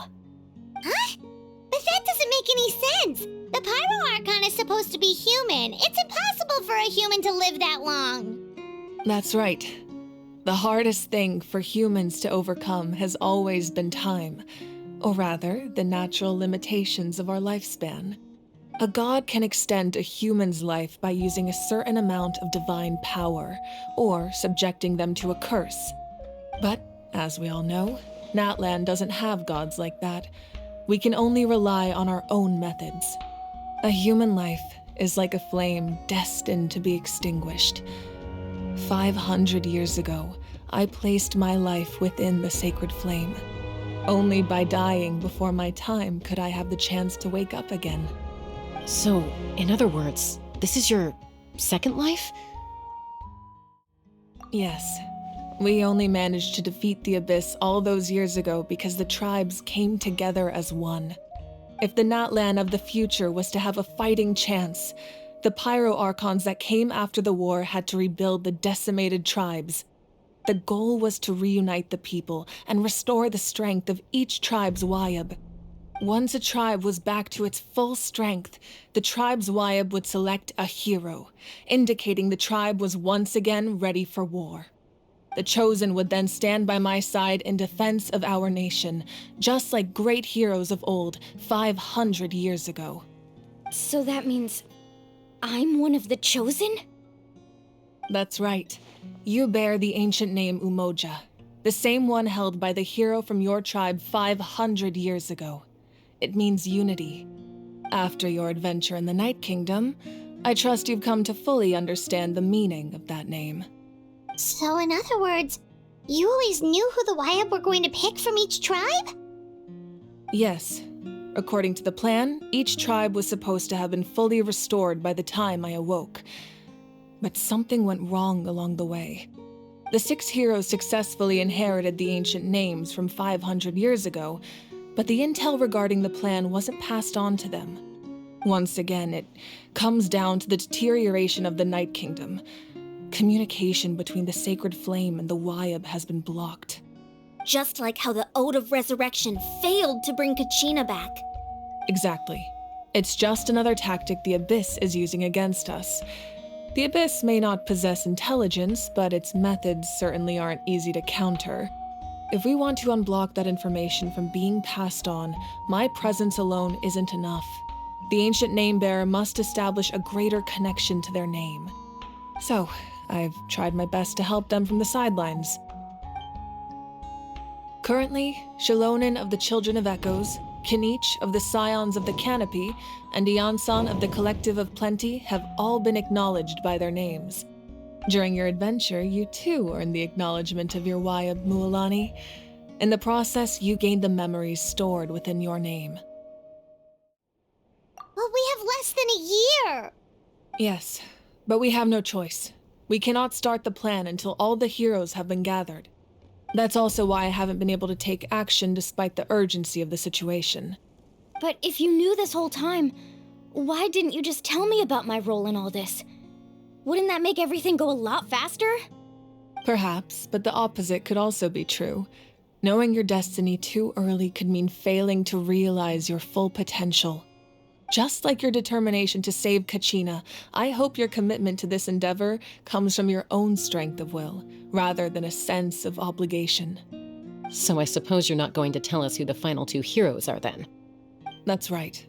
Their time is yet to come. Putting pressure on them beforehand will only hinder their development. I can only trust in the judgment of the Wayab.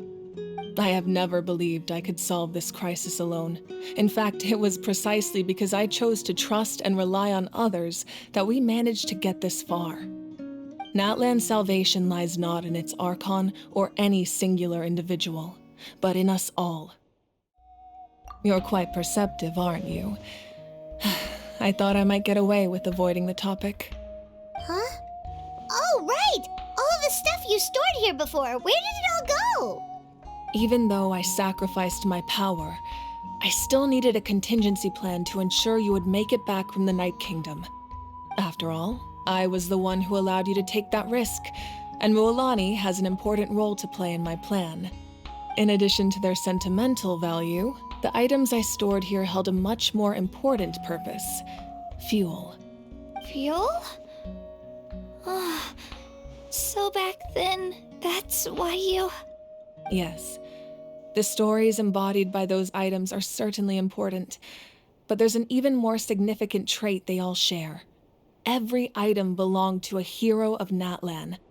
Over time, they became imbued with a certain amount of contending fire from being carried in battle. On their own, each item's power is limited, but together, their combined effect can prove quite useful in a dire situation. By burning those items, I was able to activate the contending fire stored within them to open the boundary between the two worlds. It was a rather crude approach, so all their power was depleted in an instant, as you can see. But weren't they all precious treasures? What about their stories? That's exactly why I dragged you all here. No matter what, I never wanted the Pyro Archon to have to use that power. Oh, I'm so sorry. You have nothing to be sorry for. You all deserve my thanks, actually.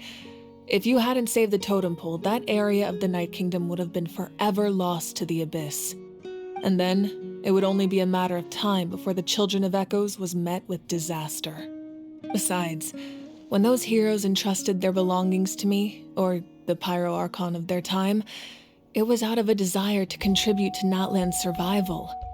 If they knew those items helped save the present-day heroes of Natlan, they would not mourn their loss. Even when you put it that way, I still feel bad. There's no need. Remember what I told you about time? The people and the events of the past are never truly lost to us. We simply carry them with us in a different form. In that sense, we didn't lose anything at all. If you still have regrets, let them fuel your resolve in the battles to come. Your deeds will become new legends and nurture new forms of power just like the items once stored here. Well, we'd still like to return the favor. Well, if that's the case, just treat me to a drink sometime. Now that Kachina has returned, we can finally hold the victory feast and celebrate your team's triumph in the Night Warden Wars. And we could all use the rest, that's for sure. Plus, you'll be able to silence everyone who doubted you once and for all, Kachina. Still, now that I know the danger we're facing, having a victory feast doesn't feel right. Try not to let it get to you. It's important to stay calm. Worrying about it will only affect your judgment. All right, you should head out. I'll join you in a bit.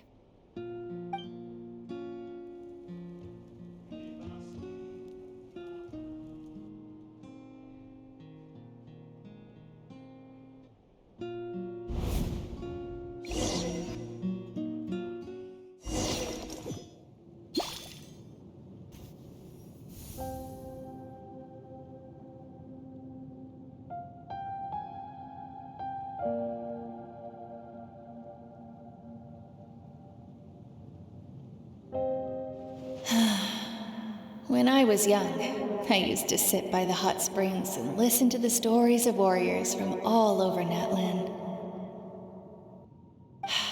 They attract people from all walks of life. Friends come easy here, no matter what tribe you're from. The people of the springs have never claimed the hot springs as their own private property. They are there to bring all hot spring buddies together. It's been really nice seeing the children of my tribe get older. It's helped me gradually understand the true value of the springs.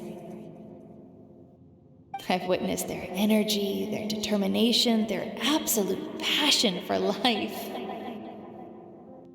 Even when they cause trouble, I never managed to hold on to my anger for long. It's unbelievable how quickly they worm their way back into my good graces. I'm certain Mualani will become a great warrior when she grows up. She possesses infinite potential. I can see it. One day, when I'm no longer in fighting form, I'll come here and tell stories to all the children, just like those warriors did for me. So, you better get busy, Pyro Archon, or I'll end up running out of stories.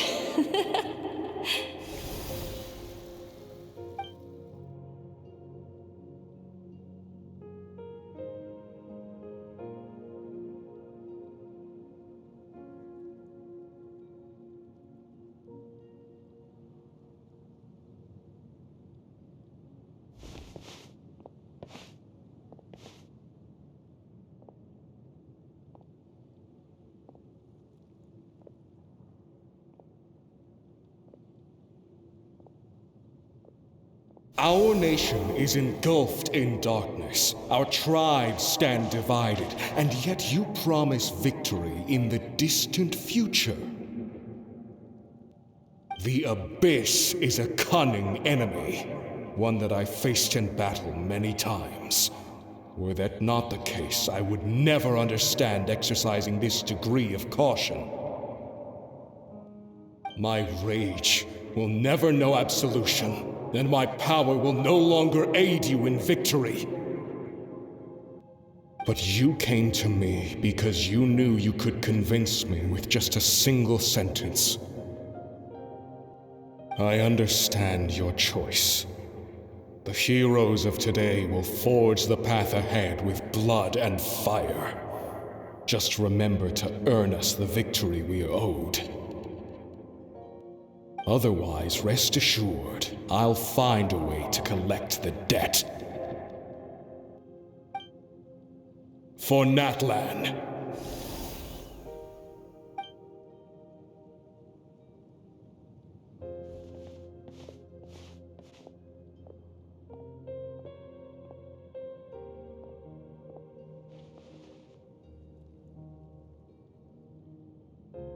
So, you're gonna head 500 years in the future to serve as the Pyro Archon again?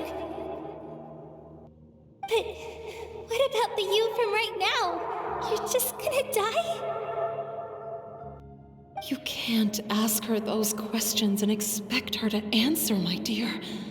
The decision is hers to make, and she deserves our support. We will do everything we can to rebuild the tribes. Don't you worry. Even across time, we will all do our part to fight for Natlan's future. Yeah, Mom's right. We'll always believe in you, sis. Oh, seriously though, Dad should be here. Where is he? I imagine he didn't know what to say, so he chose not to come at all. Don't take it to heart, my dear. That's just who he is. Just remember, no matter what happens in the future, we will always love you.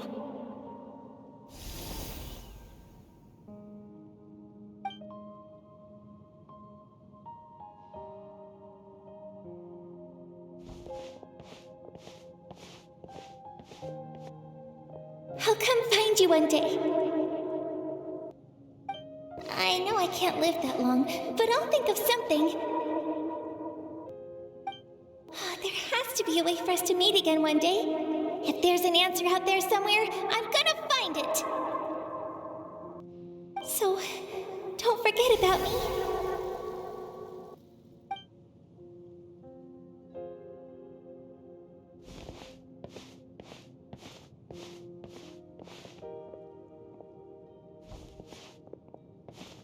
If that's your decision, then you have my full support, Archon.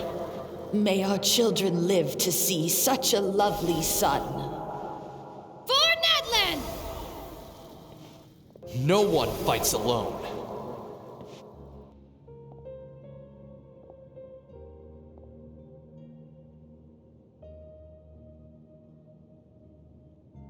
The rules are my legacy. They shall grant us the strength to overcome the next tragedy. War forged the 6 tribes, taught us how to fight, instilled in us what it means to love. Who will be the one to bring this to an end?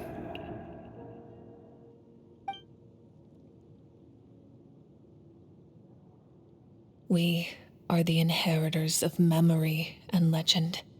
Those who grew alongside sun and wind. Those who forged our own destiny and future. That is Natlan's fire. The lifeblood of our nation. Hey, Koichi! You here for the victory feast too? Oh, no. I knew Chaska would be here, so I just came to deliver some medicine. I was about to leave, actually. No, it's not that I don't want to celebrate Kachina and the others. I'm so glad she made it back. It's just... well, I'll make things awkward if I'm around my sister right now. Ah, well, you two had a fight, so Paimon can understand. She didn't cause any trouble during your trip, right? Yeah, she was super helpful. She gave us a lot of useful information about the Abyss. That's good. That's all I needed to know. Is there a reason you asked? You were pretty outspoken when we first met, but now it's like you're holding something back. Maybe it seemed unreasonable, picking that fight with her before you left, but I did it for a reason. Her impulse to fight is extremely strong. Her mental strength helps her rein it in, but she still loses control sometimes. I had no idea what you might face in the Night Kingdom, so I didn't want to take any chances. So what you're saying is... Okay, so maybe it sounds a little stupid, but it works pretty well. It helps her keep her cool for a little while, at least. Anyway, I'm just glad you were able to make it back safe and sound. That's all I wanted. But do you really have to go that far? Can't you just talk it out? No way. Chaska never opens up about her own pain, especially to her family. She can't learn about this, or it'll be even harder to help her. I appreciate the understanding, and don't worry. I'll find a way to help her ease this burden. Anyway, I need to get going. Enjoy the celebration. Oh, and if you ever need a doctor, you know who to find. Huh. Who would have thought there was a deeper reason behind their arguing? In the end, it's all the Abyss's fault. Paimon's had enough of them.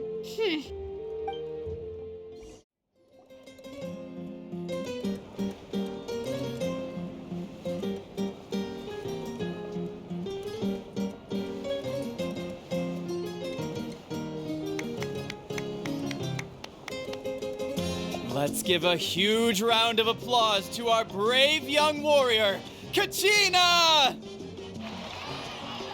Woohoo! Well done, Kachina. Thank you, everyone. I'm so glad I finally made it. I always knew you could do it. With so much potential at your age, you have a great future ahead of you. You're one to talk. Don't think I didn't know you were the first person to abandon your team. I'll be dealing with you when we get back. I had no choice. My friend invited me. I couldn't just say no. Oh, really? So you weren't just trying to get ahead in the first round? I wasn't, I swear. I just happened to find that bearer injured in the wild, so I stopped to bandage his wounds.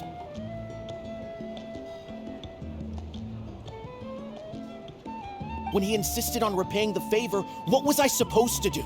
I'm just one person. I figured Kachina would have no trouble replacing me.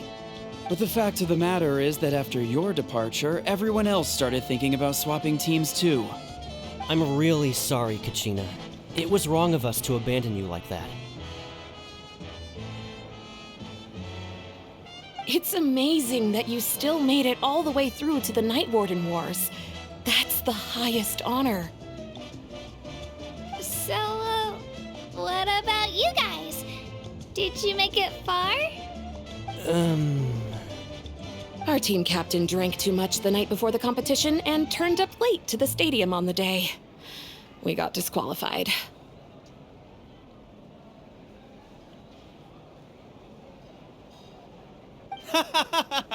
Serves you all right. No sympathy from me.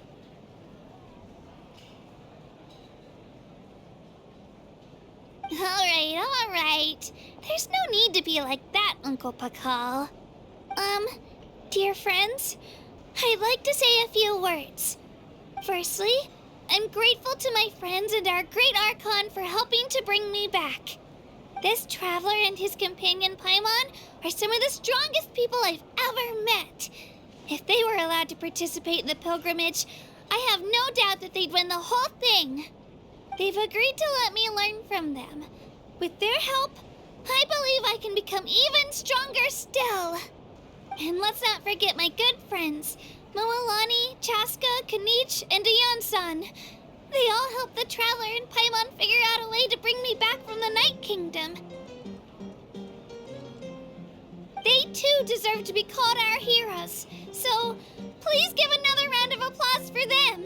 Thank you so much. Well said! I'll drink to that. How does it feel being a hero, Kachina? To be honest, it's a bit overwhelming. It all just feels so surreal. Well, you better get used to it. Next up, undefeated champion! Hey, please don't make fun of me.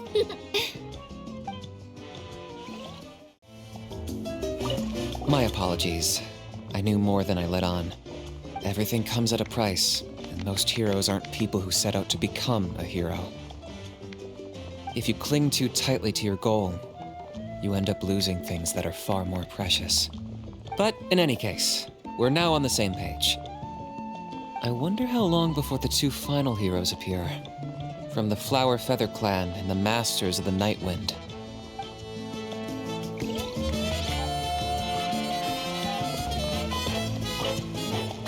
I've been through so much all at once. Everything still kind of feels like a dream. Are you still feeling unwell? Nope, all better now. I told you I bounced back pretty quick, so don't worry about me. I bet you guys must be tired though. Make sure you get some good rest tonight. You gotta recharge so you'll be in the mood to have fun. Now, at previous victory feasts, you'd always find me in the crowd singing and dancing. But after what I found out today, it's too much. I'm still trying to process it. It does feel weird seeing you so out of sorts. Is this another pearl of wisdom based on your adventuring experience? Well, Paimon agrees with the Traveler. Everyone's come together to celebrate Kachina's achievements. That's gotta be a first. You're right. Kachina looks really happy. And now I'm being the moody one.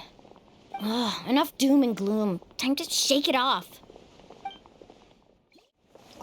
It cost us a lot, but we got Kachina back safely, and that's what matters.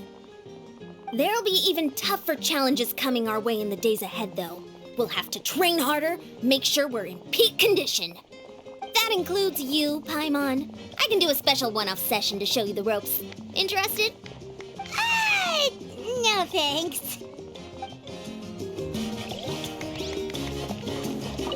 It's rare to meet travelers as strong and brave as yourselves. I raise my glass to you. Anyway, my sister's already gone back to our tribe. She has patients to treat. Oh, we actually ran into her on the way here and, well, Paimon just thinks she really cares about you. Yeah, I'm planning on visiting home myself in a few days. To tell her and the rest of the family that they need to be extra careful. I just hope they take it seriously. The Abyss has likely sensed your arrival in Natlana by now. So exercise caution on your adventures as well. All right, Kachina, let's party! I'm a little embarrassed. Don't be. Come on, you're the star of the show today.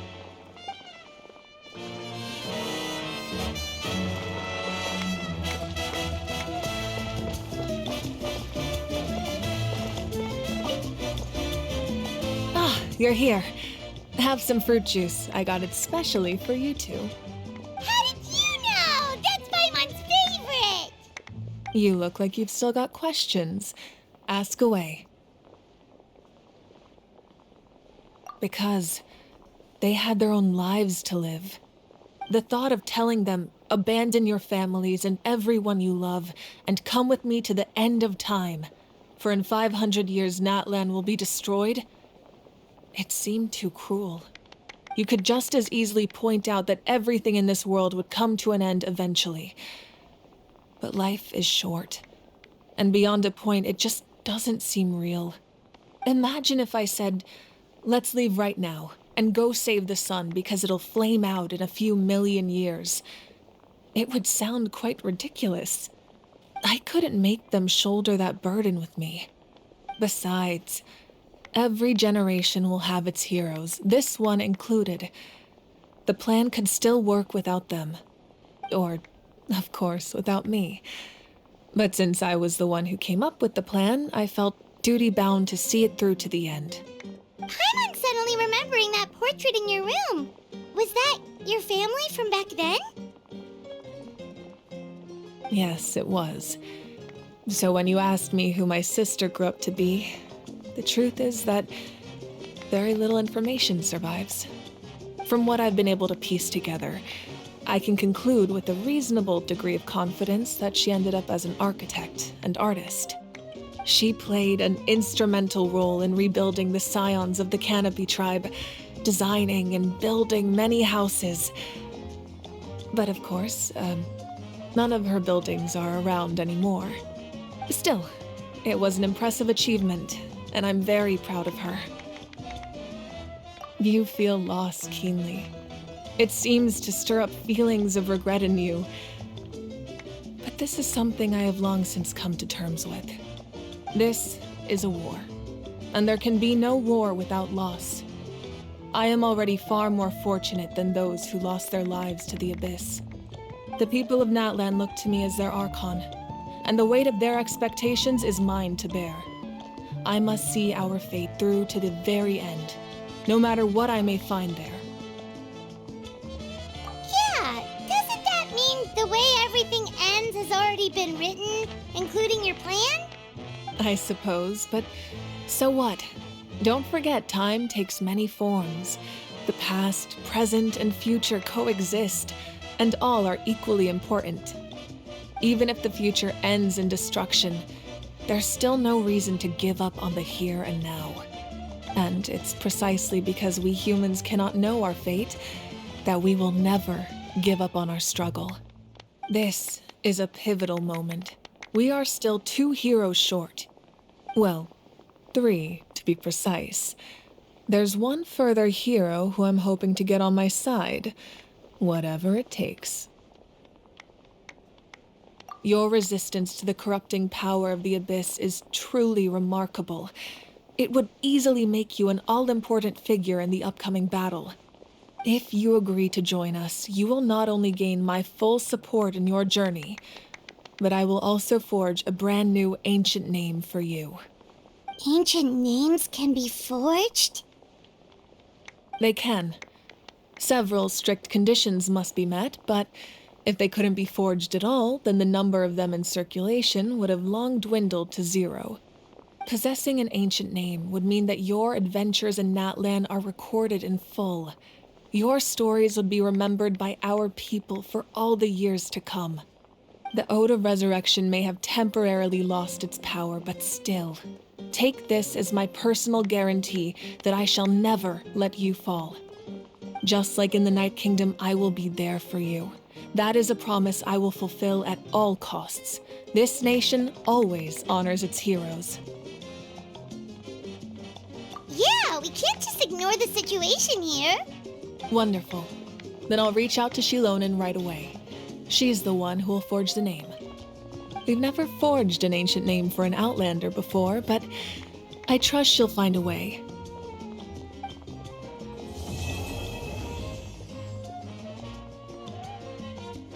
My lord, we've received word that the Pyro Archon has lost much of her power.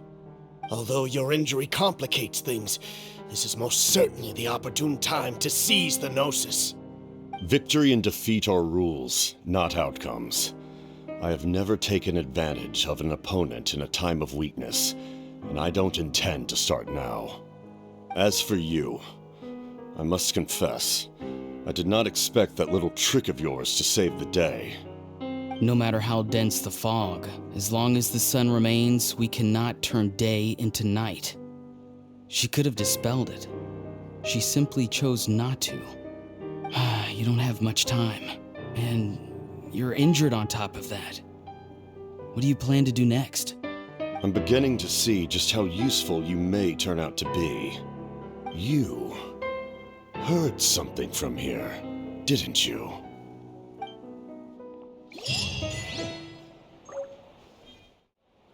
Oh, something else you'd like to ask?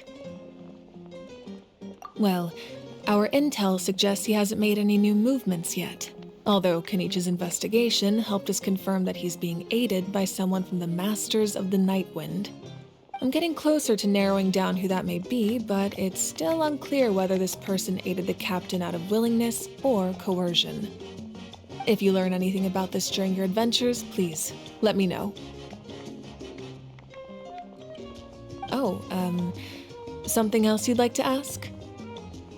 The Abyss is the most formidable enemy in all of Teyvat. In the beginning, it took failure and tragedy to even begin to learn how to fight back.